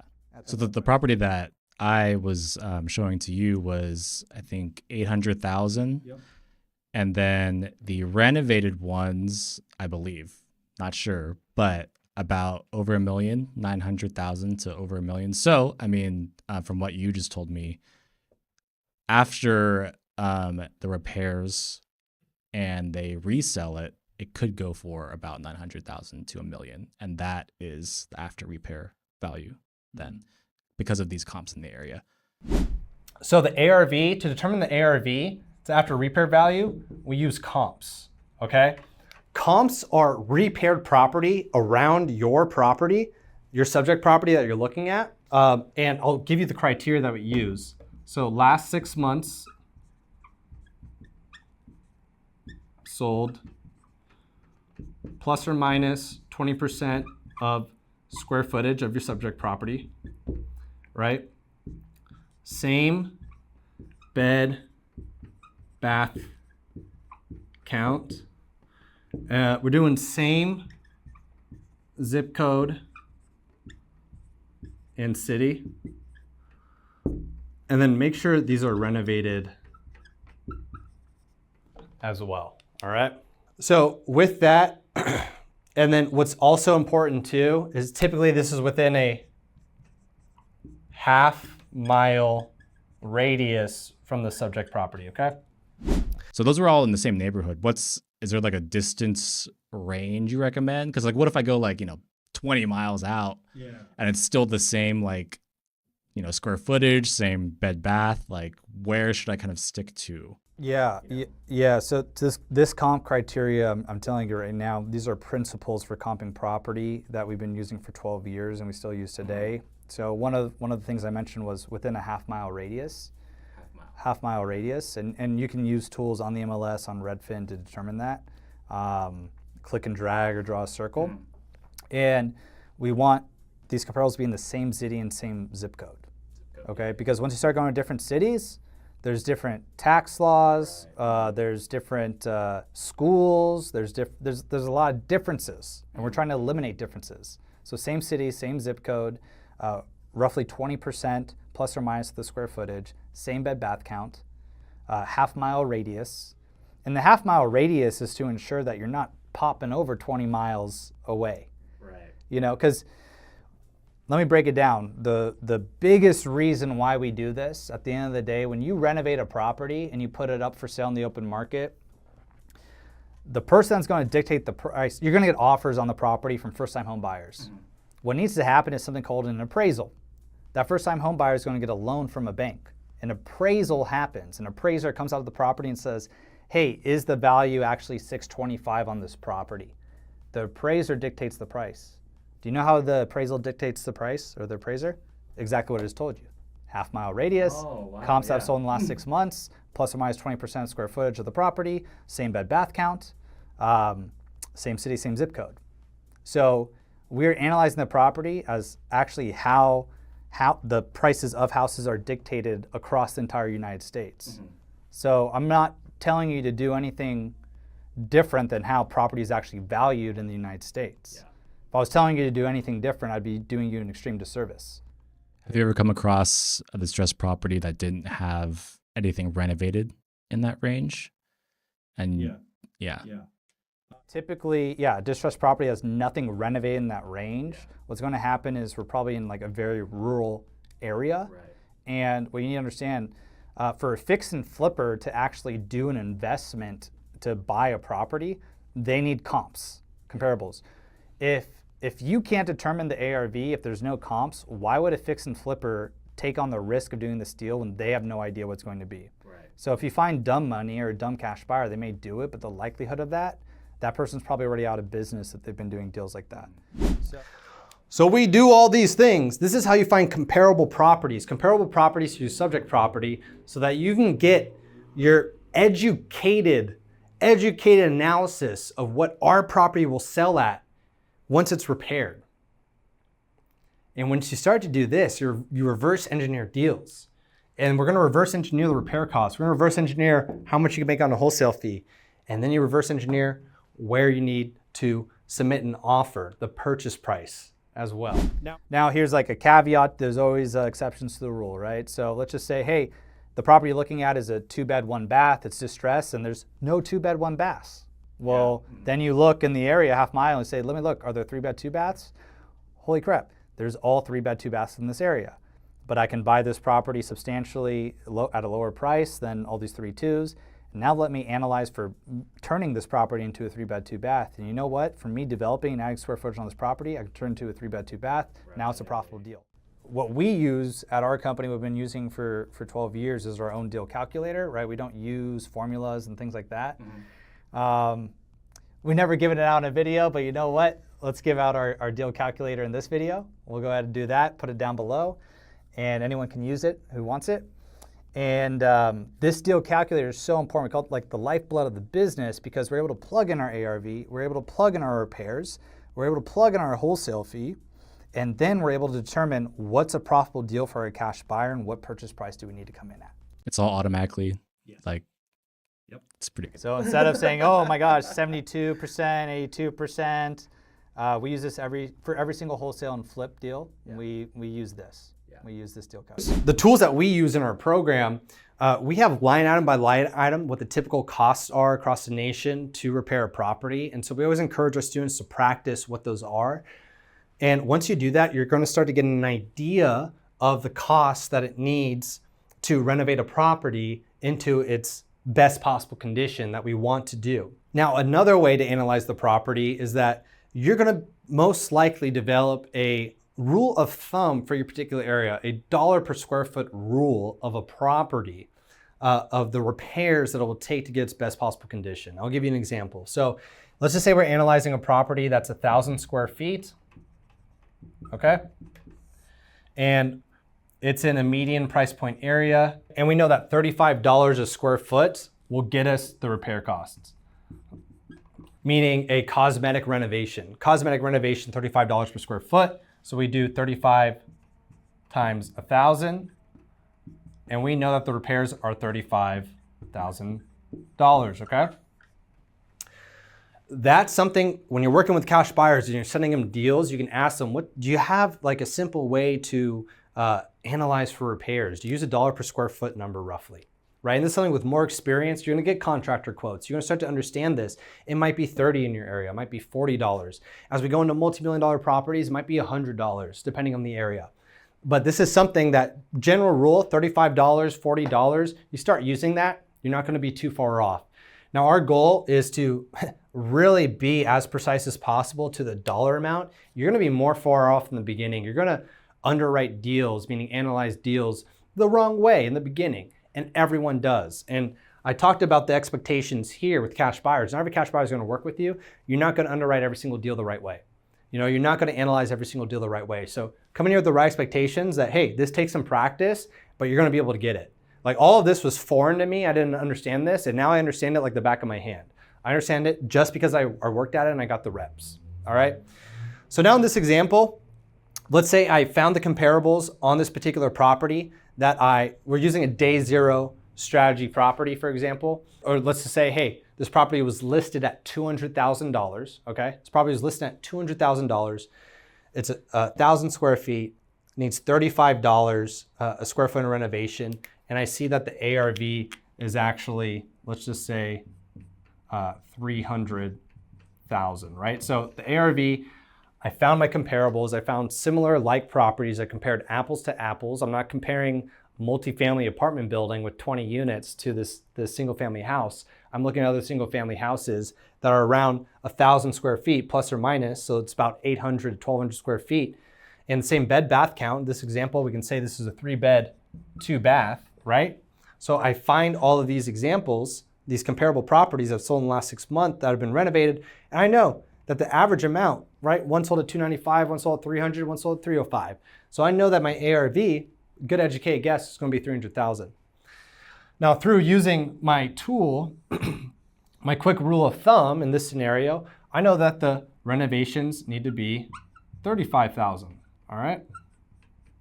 Right, because $35 a square foot in order to get it there. And I know that it's currently listed at $200,000. So I always run an analysis, hey, will it work at this particular price? And the formula I'm going to give you now today is the 70% rule. This is a real basic rule that we don't use much. We use our spreadsheets in order to calculate deals. But this is something today for you to take action that will allow you to figure out, hey, where do I need to have my purchase price, right? Because where do I offer, right? You know, how do I calculate this? How do I calculate my wholesale offer price? So let's go into that right now. So most people, amateurs, think that the MAO formula, what it strictly means is a cash buyer will buy a property where you analyze for the ARV, the after repair value. That's the future value it's going to sell at. You multiply that by 70%. So if it's a $500,000 property times 70%, that's going to be $350,000. And then you subtract your repair costs. Let's say it costs $50,000 on this renovation. I'll break all these numbers down. What that means is now your maximum allowable offer, the maximum allowable offer the fix and flipper will accept, their purchase price will be $300,000 in order to fix and flip this deal and make $500,000 in order to sell it for $500,000. So this is a very elementary rule, okay? But I have to share this because some people just like read forums or watch some YouTube videos and then, just not talk to cash buyers and just use that as their way of analyzing deals, like this elementary rule. But when we talk to cash buyers and we say, hey, how do you find out if it's a profitable deal or not? How do you understand what's a good deal or not for you? They may say, you know what? 82% of the ARV minus repairs, that's the price I will buy it at all day. So they're giving you the goal. They're telling you exactly where they will buy it at. Because I talked to them. And what we need to understand is that's a very simple rule. 80% of the ARV minus repairs. Guess what? If it's 83% of the ARV minus repairs, like you do the math, it's that, and it's a little more than what they told you they could buy it at, they could probably still buy it at that number. So if we do this scenario, we have 300K for the ARV times 0.7. That is going to 0.7, 70%, 210,000, right? Minus 35K in repairs. 35K. So there we go. That leaves us 175K. Getting messy. And then let's say the wholesale fee, I was shooting for a $10,000 wholesale fee. Cool. Now, I know for me to wholesale this property, for me to make my $10,000 wholesale fee that I want, in this example, I have to offer $165,000 if my cash buyer is using this particular rule. All right, so this is a pretty elementary way in order to find out exactly where I need to offer. This is called the 70% rule. And know and understand that this number is flexible. So when you talk to your cash buyers at times, you could say, hey, how do you calculate where you like to buy these properties? Do you use any deal calculators? Do you use any particular rules? They may tell you, hey, I buy at 70% of the ARV minus repairs. I buy 75% of the ARV minus repairs. I buy 80% of the ARV minus repairs, right? So this is industry knowledge that I'm telling you, right, in here so you can understand where to offer. All right, so know that this number can be flexible depending on the cash buyer. If a cash buyer is inflexible with this number, 70%, they're generally not too serious. They generally don't know what they're doing, right? They're the ones that read the forums one time and say, oh, 70% rule, that's the gospel, and I live and die and breathe by that, and I'm not gonna buy at 71% or 72%, right? And those are the people that just don't get investing. They're gonna turn down a profitable deal because they can't buy it at 70% of the ARV. It's just silly. There's a lot of cash buyers out there that will do that. So now I know for me to get a $10,000 wholesale fee, for me to make this work, I got to offer $165,000. So just like that, right? How long did that take? Right? I'm taking a little bit longer to explain it to you, not too long. That's how you can analyze a deal in 30 minutes, 10 minutes. You get good at this, 5 minutes, and now we can submit offers on a daily basis. So it's my goal for anyone who's serious about this. You're submitting 3 to 5 offers a day, actual written offers. And this is how you do it. Now, an important principle I need you to understand is that if a property is listed on the MLS, there's going to be a list price, a sales price. And in this scenario, I told you that, hey, $200,000 was the list price, right? And there's a lot of people out there that take that at face value and say, oh, I have to offer $200,000, or if I offer anything below that, they won't take it, or it's going to be bid up from $200,000, and that's the end all be all, and that's how it works. I'm here to tell you that's not how it works.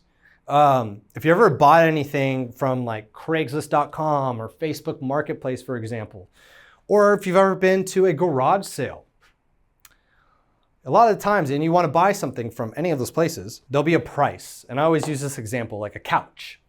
So let's just say there was a couch you wanted to buy, you saw it on Craigslist, it says $500 on it. If you saw that couch, would you, in your mind, say, man, I have to offer $500 no matter what, and they won't take it? Like, what if you offered $400? Do you think this person could take that offer? Yeah. What I want you to understand is that everything is negotiable. what I want you to understand is you see a list price, it says $200,000. It's then, you need to understand it's or the best offer, right? So it is negotiable. So you can't be afraid to submit an offer at the number that works for you. Because I've had dozens, if not hundreds of conversations where I've talked with agents, say, hey, Alex, that number's not going to work. And I said, okay, well, let's get a contract in. Any offer is better than no offer, right? And we submit the offer, the seller signs it, we get the deal in the contract, and I was able to wholesale and flip it. So I didn't take no for an answer, and you can't take no for an answer. And, there's people that get deals on things all the time. And just because a house is listed at a particular price doesn't mean it's not going to go at a lower price. So we've seen it all the time for years. We've been able to do it. Our students are able to do it. You get deals under contract below the list price. You close them and you can wholesale them or fix and flip them. If it's a great deal as well, you can buy and hold it, rent it out for a profit. And so I'm telling you this now because don't be afraid. Don't be afraid to submit it at 165 if the listing price is 200,000.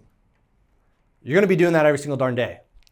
And you're going to get good at it. And that's what you do. And when you're an investor, right, when you want to make money through real estate, there's an old saying, it's buy low, sell high. And you practice that day in, day out, and you get phenomenal at this.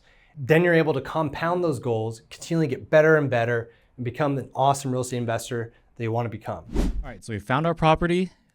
We analyzed it using either their calculator or ours. It's a good deal for both of us. What comes next? Yeah, so after you analyzed it, you verified it's a good deal, used your deal calculator, the cash buyer's deal calculator, or matches up with that particular rule they gave you. Now that we know exactly what we need to offer, because that was the goal of this analysis, right? We called the agent, we found the distressed deal, they verified it's going to go all cash, it's going to go to an investor.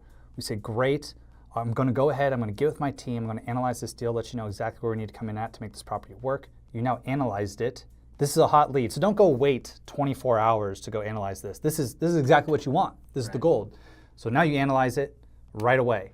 Now, in the beginning, this might take you 30 minutes, an hour for one deal. That's okay. As you get better at this, it's going to take you 10, 15 minutes. All right, sometimes even faster. You will get there, right? I understand analyzing properties like the back of my hand. So know that it will take you longer in the beginning. If it takes you 2 hours to analyze it because you're fumbling around, guess what? That's fine, right? The way we ended the conversation is, hey, I'm going to meet with my team, get back to you as soon as I can. So I didn't say, hey, I'm going to meet with my team, get back to you in 10 minutes. Don't hold yourself to an unrealistic timeline that you can't commit to. Because part of this is about creating micro commitments and fulfilling them with real estate agents. Mm-hmm. So I didn't put some timeline on it. And I never ever do that too, even being advanced and doing hundreds of these deals. Because what happens is, because I have said, hey, I'm gonna look at this deal, analyze it, I'll get back to you in 30 minutes. And guess what? Another agent calls me with a smoking hot deal that's super hot. Hey, Alex, you need to get to this property right now. And I'm like, crap, I got to go to that property. Right. Then I got to call back this agent, like, hey, it's going to take me a little bit longer. So I say, hey, I'm going to get back to you as soon as possible. So just really important things to say. All right, now we're going to cover how to submit winning offers and get them accepted, okay? This is the fun part now. So once we've analyzed the deal, we know where we need to offer. I'm going to call this agent back and let them know exactly where I need to come in at to make this offer work, right? And so I'm going to tell her or him, the agent, the offer price, right? And is this something your seller would be willing to accept, right? And they say, hey, maybe, they'll say yes, they'll say maybe, and they'll say no. If I get a maybe or no, then still I'm going to say, okay, well, how about we just write it up and then see what they say, right? An offer is better than no offer, right? And I'm always trying to get the written offer, because once we have a written offer from an agent, because here's how it works. The agent's going to represent you, the listing agent, as your buyer's agent. They're going to write the contract. What you need to know in this on-market strategy, we're using the Realtor Association contract in your particular area. We're not using some random contract online. All right, don't do that. Don't bring a random contract online to this game. You don't want to do that. You work with agents, the agent writes up the contract, all right? So let's say we analyze deals, we talk to the agent as well, and let's just say at this particular point in time, they say, you know what, 165 might not work, but hey, I think we can make 170 work, right? Well, let's say we can make 170 work. I know this now it's creeping up to 71, 72, 73% of the ARV. I can make 170 work. I can absolutely make 170 work. you know, this is going to be at least a $5,000 wholesale fee, but probably more. I can do that. I can come up in price, right? I just negotiate a little bit. The first thing to understand is the list price is arbitrary. The list price is negotiable wherever a house is listed. All right, most people have this belief if a house is listed at $800,000, like that property you were looking at, that you have to offer $800,000. You don't. That was my indication, yeah. Yeah, you absolutely do not. I mean, if you've ever bought anything from eBay, from Craigslist, that is negotiable, right? Like that is negotiable unless it says buy it now at this price, right? But the way I look at every single house on the MLS on the market, look at it like it has OBO next to it or best offer next to it. So you don't offer where it works for the seller or the list price. You offer where it works for your cash buyer and where you make your desired wholesale fee. Right. Okay? That's where you offer. Now, it doesn't mean you're going to get 100% acceptance on all these offers. Like roughly what we see, and it fluctuates, but about 1 in 10 offers for us, we're able to get a deal that we're able to wholesale and roughly make about $10,000 on. Now, when you're starting out, that might be 1 in 20 offers because you stink at making offers. It might be 1 in 25. But it doesn't take hours and hours to submit an offer. And it's pretty simple to do an offer a day at the very least, 30 offers a month.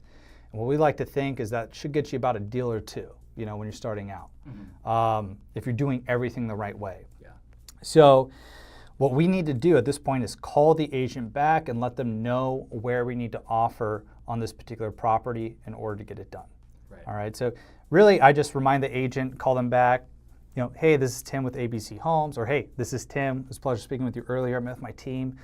For us to close on this property, where we can come in at is at 425, right? That's what we're talking about, 425. And sometimes I just shoot them straight if they're more of a straight shooter. Sometimes I'll say, hey, you know, this property needs a lot of work. If it does need a lot of work, we really analyze this tooth and nail, and we need to come at 425 on this property. If anything, I'm putting this out there and then stop, you know, pause, see what they say. Because they're either going to think, hey, that works, hey, that doesn't work, maybe that works, let them reply. And right, I've had agents say, yeah, you know, absolutely, yeah, we can go ahead, we can get that written up right now. I've had agents be like, oh, you know what, that's like a little too low. All right, well, now we have to work with them. Like, okay, well, we really crunched our numbers, and that's where we can come in at to make it work. Where do you think we need to be to make it work? Because just because they say, hey, that's not around where we need to be at, maybe they tell you it's 430, $5,000 above your price that you're offering. Right. And now you know immediately you can make this deal work. You analyzed it, and bare minimum, you're making a $5,000 wholesale fee. Yeah. Like, that still works. Yeah. You can't just say, you know, I've seen people do this, but like if the agent says, hey, you know, that's not, you know, where we need to be at on this deal, and then you're like, oh, okay, I'll talk to you later. Like you're shooting yourself in the foot. It's, you know, it's not going to work out. So we have to work with them on these offers. Now, I've had dozens and dozens and dozens of agents throughout the years tell me, Alex, you know what, that offer is not going to work. Yeah. You know what? And then I've had dozens and dozens of deals where they told me that. I say, well, you know, an offer is better than no offer. How about we just get it in? At the very least, it could be a backup offer. You know, I just know this is going to be a no-nonsense, genuine cash offer that we can stick to. We're not going to drag our feet. We're not going to wait till the nth hour, get under contract, and then ask for some $100,000 price reduction like other people do in this business. Yeah. So she says, great, send me the offer terms, right? So now what we want to do is submit a winning offer, right? This is where people get lost. They don't know how to write offers. They don't know how to protect themselves. So I'm going to tell you exactly what you need.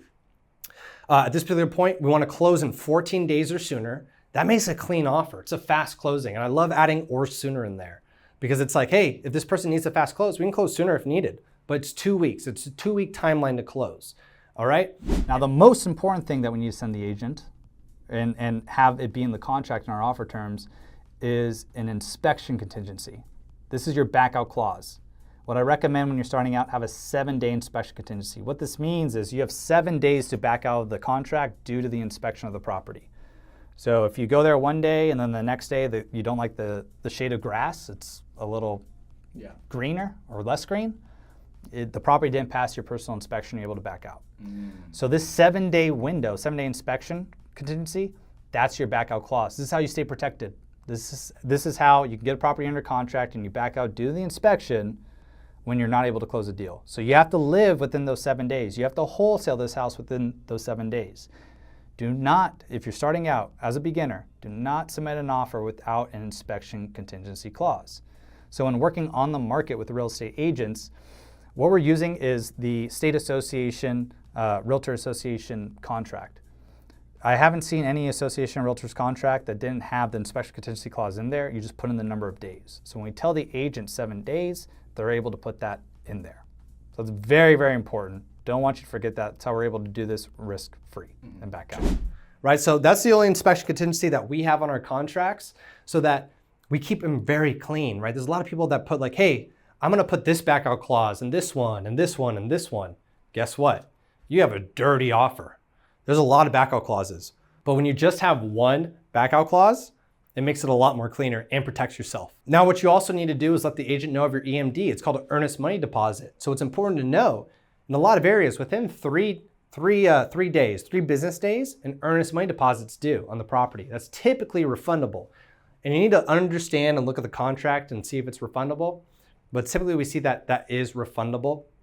And it's usually $500 to $10,000 and it's typically due within 72 hours of acceptance of the contract. Now, I'm sure you're saying, Al, you told me I can do this with $0. Well, here's what you do. Because the way we do it, we talk to cash buyers first. That's typically due within 72 hours. Our goal is to wholesale within 72 hours, so we don't have to put any money into the deal. If we have to put money into the deal in that particular situation, and you don't have $5,000 or $10,000, borrow it, find it. That's exactly what I did when I had no money. So you can find that money, you can borrow it from someone else and pay them 10% on what they lend you if this is able to be a successful transaction. If you borrow $5,000, it's refundable at the end of the day. Hey, if I'm able to close this deal, help me close this deal, and you borrow $5,000, I'll pay you $500. You know, so now that $10,000 wholesale fee, paying $500, you make $9,500. It's a quick way to get that capital. So, right, a lot of people are gonna be like, oh, like, you know, do I need that? No, you don't. And I've been able to do it without doing that. That's always our goal, to not put in the deposit. But even if you put in the deposit yourself and you have to, you'll get paid back your deposit and your wholesale fee. So it'll make you whole. It doesn't come out of your wholesale fee. Does that make sense? Because you listened and you found 3 to 5 cash buyers, guess what? You already lined up your cash buyers. You know what they want to buy. The second you get a deal under contract, you're calling your cash buyers and seeing if they're interested. And you've already talked with them. You know what properties that they want to buy. So of course they're going to be interested. And guess what? You wholesale the deal to them within 72 hours. And who puts in the deposit? The cash buyers. So you put $0 in the deal. Now, that's how you can do it with $0. Doesn't happen all the time, but a lot of times you're able to wholesale a deal within 72 hours. For someone who doesn't have that capital, you mentioned you can find it. Like where would you go about finding that then? Okay, if you've been smart, you've been going to RIAs, you've also been meeting other real estate agents and other real estate brokers, potentially other mentors. You may have family members, you may have people at your office. It's the same exact thing, right? When I raise money for a fix and flip deal, you raise it from private money lenders. There's people all around you that have money, right? What about your friend that has a great job, right? That supports you, like a best friend. If you don't have any friends, then people that go to Real Estate Investing Association meetings, there's private money lenders there. There's people that have money there. Some of my first private money lenders, you know, I met them at Real Estate Investing Association meetings. So people I borrowed hundreds of thousands of dollars from having no initial relationship with them at all. So that's one easy way to get that capital. What's important to understand is that, you know, if you have a hard time finding $500 to $10,000, then this probably isn't the right game for you, right? When I was starting out, I didn't have a lot of capital. I borrowed $10,000 for earnest money deposits to put down because I didn't have someone teaching me, you know, exactly how to do it, right? I had one cash buyer that was busy, right? He couldn't get the deal, so I needed to find another cash buyer. So I needed to put in that deposit to then go longer to my inspection contingency to be able to buy this deal. So, right, I borrowed money from people and I said, hey, you know, if I close this deal, let me borrow 10,000, I'll pay you $500, right? I'll pay you $500 if I close this deal, or regardless if I close this deal or not, right? And they're like, hey, you just need this money for like 2 weeks? I'm like, yeah, cool. Was able to close the deal, right? So you have to be able to find that capital if it needs to go past 3 days. But you can also back out before the EMD is due too, right? You have the inspection contingency. You can back out within the 72 hours before the EMD is due. So now you understand, hey, this is how I make an offer cleaner, right? I'm hearing from someone like a professional, has experience, who's been able to do this time and time again, and how to submit these winning offers. You then, when the agent agrees to the price, in this scenario, let's say 170 now, when they agree to that particular price and they say, yes, I'll write the contract for you, you say, great, I'll send you the offer terms, right? You send them the 14 days or sooner closing date. You send them the 7-day inspection contingency. You send them the $1,000 EMD amount. You send them, if you have an LLC, your purchaser name. Or if you're operating as an individual, you send them your name. Hey, that's going to be on the contract. Very clean offer. In this scenario as well, we have multiple ways to get a proof of funds. It's to show that you have access to the funds to actually buy a property. If it was listed at 200 or 170, you need a proof of funds. If you don't have 170 in your account, then we teach you ways on how to get these proof of funds. There's a lot of different ways. You can go to hard money lenders, private money lenders, and you have access to their bank statement. Then you can use that as your proof of funds, right? This is another pro move, right? Most people will talk with the agent, say you do everything right, you send them the offer terms. They need proof of funds. What a proof of funds is, it can be a bank statement, it could be a PDF, it could be a letter that shows that you, Tim, you have access to the capital to buy this property. In this situation, this one, it's 425. You have at least access to 425,000. You don't have that, right? Yes. A lot of people don't have that. Yeah. How do you get that? Well, you can get that from hard money lenders in your area. Hard money lenders are people that lend money to fix and flippers. They want to lend money to fix and flippers. So if you contact them, if you go to Google, type in hard money lenders in your city name, and you contact them, sometimes they have proof of funds on their website, and you can get it from there. You can call them and say, hey, I'm a wholesaler and fix and flipper in the area. I'd love to work with you. Are you able to give out a proof of funds by any chance so I can get some of these properties under contract? Boom. That's the easiest way to do it. I've gotten several letters from hard money lenders, bank statements from hard money lenders that I've been able to use as a proof of funds. Or if most people don't know a high net worth individual, you can utilize their bank statement and fill out an additional letter that says, hey, I authorize Tim to be able to access these funds for this particular deal, and just have them sign it. Yeah. So there's multiple ways to do that. And then what we'll do as well, there's a couple other strategies. I'll just put that in the description below on how you can get those online in even a faster manner too. So you submit the proof of funds with your email offer terms to the agent. And now, let's say you do have an LLC. The next step is, if you have an LLC, you just want to include either the articles of incorporation, or sometimes called the articles of organization, or your operating agreement. The point of this is to show that you, Tim, if this is your LLC, you are the CEO or an authorized signer for the company. If you don't have a company, then it's completely fine. You don't need that. Yeah. But this is about being a pro. You want to give the agent everything that they need to be confident in the offer you're sending them and to fill it out, so they're not coming back to you and saying, does Tim actually have access to the capital? And now they didn't even need to ask you for that. That's very important, right? What most people will do is they don't do that. They don't send this with the offer, and the agent has to ask you that. Anytime an agent has to ask you for something, typically means in some ways, you don't know what you're doing. And we eliminate any questions the agent asks us, right? So now when we send this to them via email, the offer terms, we let them know we're going to send the offer terms with our proof of funds. That way you can fill out the offer, and then you can go ahead and send it to me. I'll sign it and get it back to you as soon as possible. And now at this particular point, this is where I like to say how to negotiate and get deals accepted. Because the deal isn't done until the seller signs the contract, right? So once we send this information to the listing agent, she writes up the contract, she sends it back to us digitally, we sign the contract. Now at this point, now the seller's gonna sign the contract, or they're gonna counter, or they're gonna say no. In any scenario, if they say yes, we have the deal under contract, it's executed, and now we can wholesale it, now we can buy it as a fix and flip. If they say, hey, if they counter, right? If they counter offer and say, hey, 172, talk with the agent. She's your advisor in this situation. Hey, do you think it will work if I stick to my guns? Do you think 171 will work? Heed their advice and make it work. If I needed to come up to 171, I can make it work. If they just flat out reject my offer, then I'm asking the agent, hey, what do you think will work? Because sometimes they'll reject your offer, but then they would have accepted 172, right? So try and get feedback from the agent. The agent's going to guide you through this process. The agent's your best friend, and you make them the best friend, and they have this information for you that you can get. So now in this scenario, right? That's how we negotiate. It's very easy. And we're just doing this on a daily basis. And then let's just say we found a price that worked. And in this scenario, because we befriended the agent, because we built rapport, because there's incentivization going on what I've taught you, they accepted the 170. Typically, they'll fill out the contract, the state association contract. Usually takes 5, 10, 15 minutes. On that call, I call the close call, you can say, when do you think, once I send that to you, when do you think you'll be able to get that over to me? So now they give you a deadline. They might, if it's 3:30 right now, hey, if you send that over in 5 minutes, I'll get that to you by 4. Okay, perfect. So now we have a deadline. We expect that by 4. We can look at our email, see that come in by 4.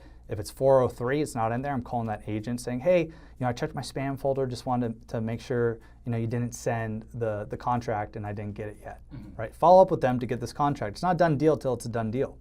It's not done till it's signed. So now the agent sends it over to us. We digitally sign it. Usually we're going to sign it through something called either Zip Forms or DocuSign, just an online digital signing service. And you want to validate, make sure that all the terms that you sent the agent are in there. So you sign the contract. It will either be automatically sent back to the agent or you need to send it back to them via email. Now you've signed the contract. This doesn't mean the property is under contract yet, right? That's our goal, to get under a contract so that we can then wholesale and assign the rights of this contract to the cash buyer. So once we sign the contract, guess what? All the seller needs to do is sign the contract, and now we have a binding agreement.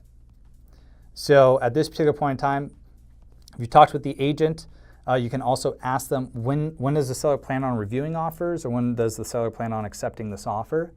They may say, hey, this evening, we'll sign it, I'll send it back to you, right? So typically, once the seller signs it, they'll send back the executed agreement, the completely signed agreement, to verify that, hey, all parties signed it. You want that. That verifies that, hey, we now have a binding agreement, the timelines kick in, we have a 3-day EMD due in 72 hours.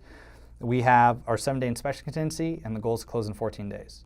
So once we get that executed contract, as soon as we get that back, as soon as we get it back, I see that in there, I am now contacting my 3 to 5 cash buyers.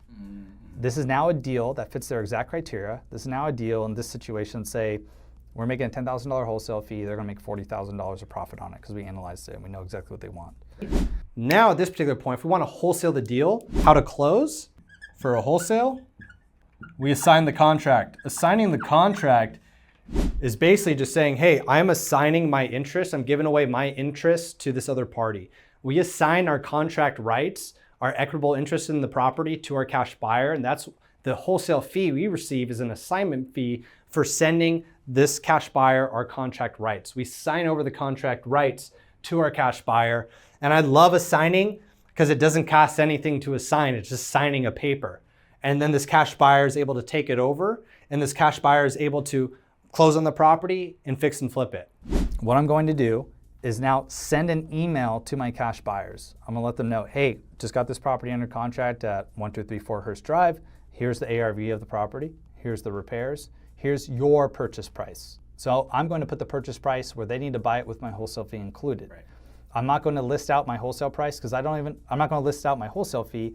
I don't want them thinking about my wholesale fee. I want them thinking about, hey, does this property work at this purchase price? That's all I want them to be thinking about.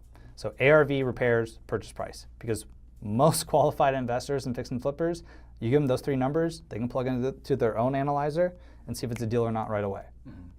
I'm also going to go above and beyond. Those three comps that I found, I'm going to include links to those comps. Hey, here are the comps that justify this ARV. I'm making their job easier for them. I'm then going to list out the closing timelines. EMD due this date. Inspection contingency removal this date. Closing timeline this date. So now they have all the information that they need. Once again, if a cash buyer needs to ask you questions about a property too, on things that you could have told them already, you're not doing your job. You're not going above and beyond. Yeah. So I send all that information to the cash buyer. You send that to your 3 to 5 cash buyers.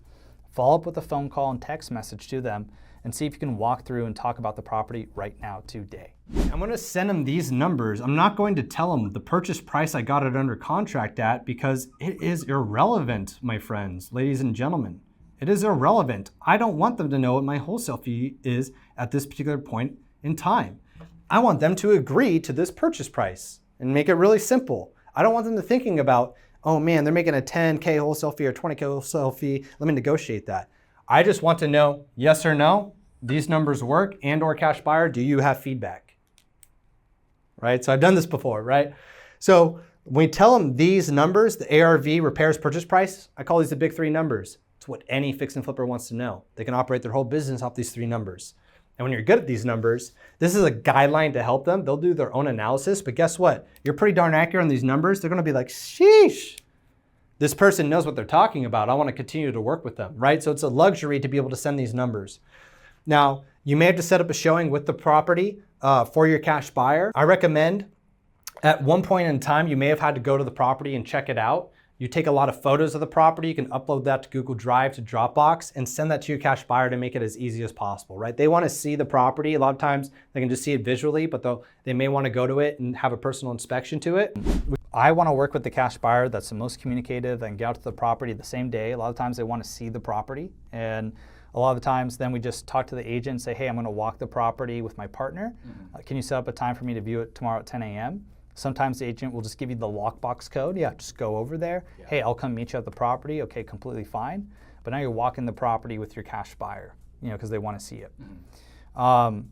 So once we send it to them, in this particular situation, they'll walk it. Maybe they bring their contractor, okay, as well to the property. But we're doing this, my goal is to do this all within 72 hours. So same day or next day or the day after, right? I don't want to put in that EMD if I don't have to. That earns money deposit. We're going to assign the contract to them. And then at this point, it's going to be an escrow or title with a real estate attorney, which are all closing parties, depending on your state. It's different in each state. But a lot of states have escrow and title. And now, once you sign the contract, the cash buyer is going to close on the deal. And then once the deal is closed, escrow and title is going to pay you your wholesale fee. Because when done the right way, with the right contracts, we have it all contractually here. The escrow company will pay you your fee because they abide by the contracts that we have set forth. So these are contracts that we work on, we talk about in our program. We have examples for you to use that our students use to be able to successfully assign deals. Now, usually we just use an assignment agreement that then the cash buyer, the fix and flipper, and we sign that says we are transferring the title rights of our property to the cash buyer. All right. In California, we use something called the Agreement of Assignment Addendum. And what this means is we actually have the seller, the buyer, and we sign this assignment agreement. So in some states, you're going to need the seller to sign it. In some states, you just need your buyer and you to sign it. That makes sense. So it's dependent state to state. Now we give that to escrow. So escrow is a third-party company that holds the funds where the funds can be wired to. Escrow and title are the companies that handle the transfer of title. So escrow gets opened once we get a property under contract, and they facilitate all the paperwork. They make sure everything moves appropriately. The title company is making sure, hey, this owner of the property is actually the owner, and they're going to handle the transfer of the title to the other company. So at this point, we give them, escrow and title, we give them the assignment agreement. They handle the transfer, all right? They handle the transfer. On some assignment agreements, you can go ahead, you can put $10,000 assignment fee on there. And we have an example assignment agreement too, I'll just put in the description, but you can put that on there. So at close, once we close, you can get paid that $10,000 wholesale fee. There's different ways to structure this. I mean, there's a million different ways to structure this. You can get paid your assignment fee at a time of assignment. You can get paid 50% at time of assignment and then at close. What we've always done, because we've always had phenomenal relationships with our cash buyers, I think as you can tell, we've developed these relationships with them. I don't care if I get that wholesale fee in 7 days or 14 days. Like whatever's, hey, let's just all handle it at close of escrow. Because if the cash buyer is using a hard money lender or private money lender, they're going to lend all the funds to escrow, and then escrow is going to either send me an assignment fee check in the mail, they're going to wire it, or I'm going to pick it up. Now with wholesaling, there's also double closing. You can double close and use transactional lenders' capital to be able to close on a property one time. So you close on the property at $170,000, and then you resell it to your cash buyer at $180,000. And we've done that before. We do that sometimes and when absolutely necessary, but we always like assigning because we don't have to move money around at all. Less steps. We don't have to have a couple escrows, a couple closes. So I always love assigning. The beautiful thing about this is that wholesaling and fixing and flipping, it will give you an active income right? Income that you work for. And our goal for everyone is that you learn how to get started, you learn how to get momentum, and this active income that you make through wholesaling and fixing and flipping properties, you're able to roll that money into buying and holding deals, which are rental properties that you have other people living there and bring you passive income, right? Right? I have rental properties. I'm an investor in a lot of different properties, in apartment buildings and commercial buildings, and they bring an income. There's tenants in there that pay capital. And I've used active income to buy and hold properties and get equity interest in these properties for passive income. Now, passive income is cool. Active income is cool. The more passive income you're able to get, it's like we're playing a real life Monopoly. That's the goal, to acquire so much passive income that it actually surpasses your monthly expenses. And then you can really you could say, hey, I don't need to work for money anymore. Because it's not just about wholesaling. I really encourage anyone who wants to get started, start wholesaling, then wholesale and fix and flip, build a nest egg of profits, and roll your money back into real estate. You can buy and hold and get passive income. So the more you can learn, and I look at this as like, you just got paid to learn, my friend. You didn't put any money into it. But now, let's see how long the project takes the fix and flipper, right? Let's see what contractor crews they're using. How many people are there?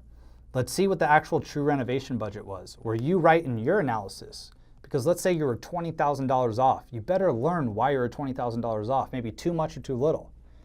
Because guess what? If, let's say you overestimated the budget by $20,000, you could have had a $20,000 bigger wholesale fee in that situation. Yeah. Let's say you underestimated the $20,000 for a renovation, and you want to fix and flip property. You better figure out why. Because if you underestimate the renovation budget on a fix and flip deal you want to do, and you're actually fixing and flipping it, it's $20,000 higher, that's going to directly eat into your profit at the end of the day. So you now have no risk to be on the sidelines of a fix and flip deal to learn everything you need to know about it. And if you want to buy and hold rental properties too, there's going to be a lot of rental properties that you're going to buy at a steep discount that need some renovation to them. And that's great because now you have built-in equity as well, right? If you can substantially acquire a property below list price as a rental property, put $50,000 of repairs into it, increase the value of it by $200,000, then refinance the property, you could cash out all the money that you put into the property and then use that capital to buy another property. Right. So there's tons of advantages here that you have. So not only the learning, but now the next most important thing, don't go blow this all on steak dinners. Don't go to Vegas and gamble it away. But what you want to do is keep your pipeline full. Exactly what you just did got you this check. And you want to now on a daily basis keep doing what you're doing. One of the biggest downfalls of any beginner is they spend all this time on one particular deal, whether it has potential or not, and they're not calling on new leads every single day that are distressing their market that they can get under contract even more. I want you to get to the point of having multiple properties under contract at the same time. That way, if one doesn't work out or you misanalyze one particular property, it's okay because you got 3 other properties under contract that have a high likelihood of closing. So you need to understand, you need to keep doing what you're doing. This is active income in real estate. You're going to keep on learning. It's going to make you a better real estate investor and keep that pipeline full. Now, my friends, all we do is repeat this process over and over and over again. And we do the work and we get the reps.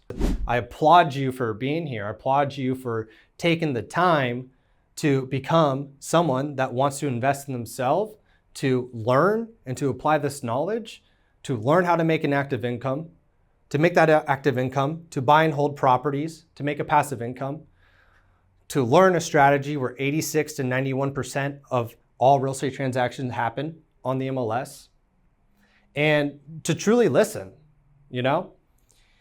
And I just want you to know that I absolutely love what I do. I think if you saw me go through this, I have passion for this. I love teaching other people this, and nothing fires me up more than being able to teach someone else to change their life and to be able to do this effectively and become the entrepreneur, become the real estate investor that they've always wanted to be. And we've worked with doctors, and we've worked with people that drive trucks, and we've worked with teachers. We've worked with people that have been in real estate and people that aren't in real estate. And we've seen people have success with this. And that absolutely fires me up. And this is my calling, right? This is what I love to do. I love being able to teach this. I love being able to share. I love being able to help people to reach their goals. And, it wasn't until I got hit in the face enough with questions throughout time of people saying, hey, Alex, can you teach me this? Alex, could you help me? Alex, I want to do this. Alex, how do you do this? Right? That's when I realized that, okay, I need to really take the time to teach people this. I need to really make it simple for people to understand, to be successful. And I'm doing a disservice if I don't share this. And that's when we created Real Estate Skills, to help people get started wholesaling and flipping houses, to use this active income, to be able to then invest into properties and get them passive income, to be on this real estate journey. And this is what we love doing. Every single week, we coach our students. We have multiple coaching calls. We have multiple programs for you to get started to wholesale and fix and flip houses, to utilize these strategies and more to get started. And whether you're working part-time or full-time, the great thing is this can be done in 10 to 15 hours a week, believe it or not. Myself, I've worked at this an hour in the morning, an hour in the afternoon, and an hour in the evening. There's a lot of people that follow that strategy of a part-time job, do this on their lunch break, do this an hour before work, and do this after, and get started and get momentum, and then are able to start pursuing this full-time. And for some, it's going to take longer. For some, it's going to take shorter, right? Everyone's different, but I want you to know that this is possible. And I want you to know that if this resonated with you, and if you want help getting started, you want help getting educated, then I have my team available for you. We'd love to talk with you. I have a team of expert advisors that I've personally trained that will take care of you. And if you fill out the application below, we love working with people who are coachable. We love working with people who are determined. These are the types of people we want to work with because we have a beautiful community.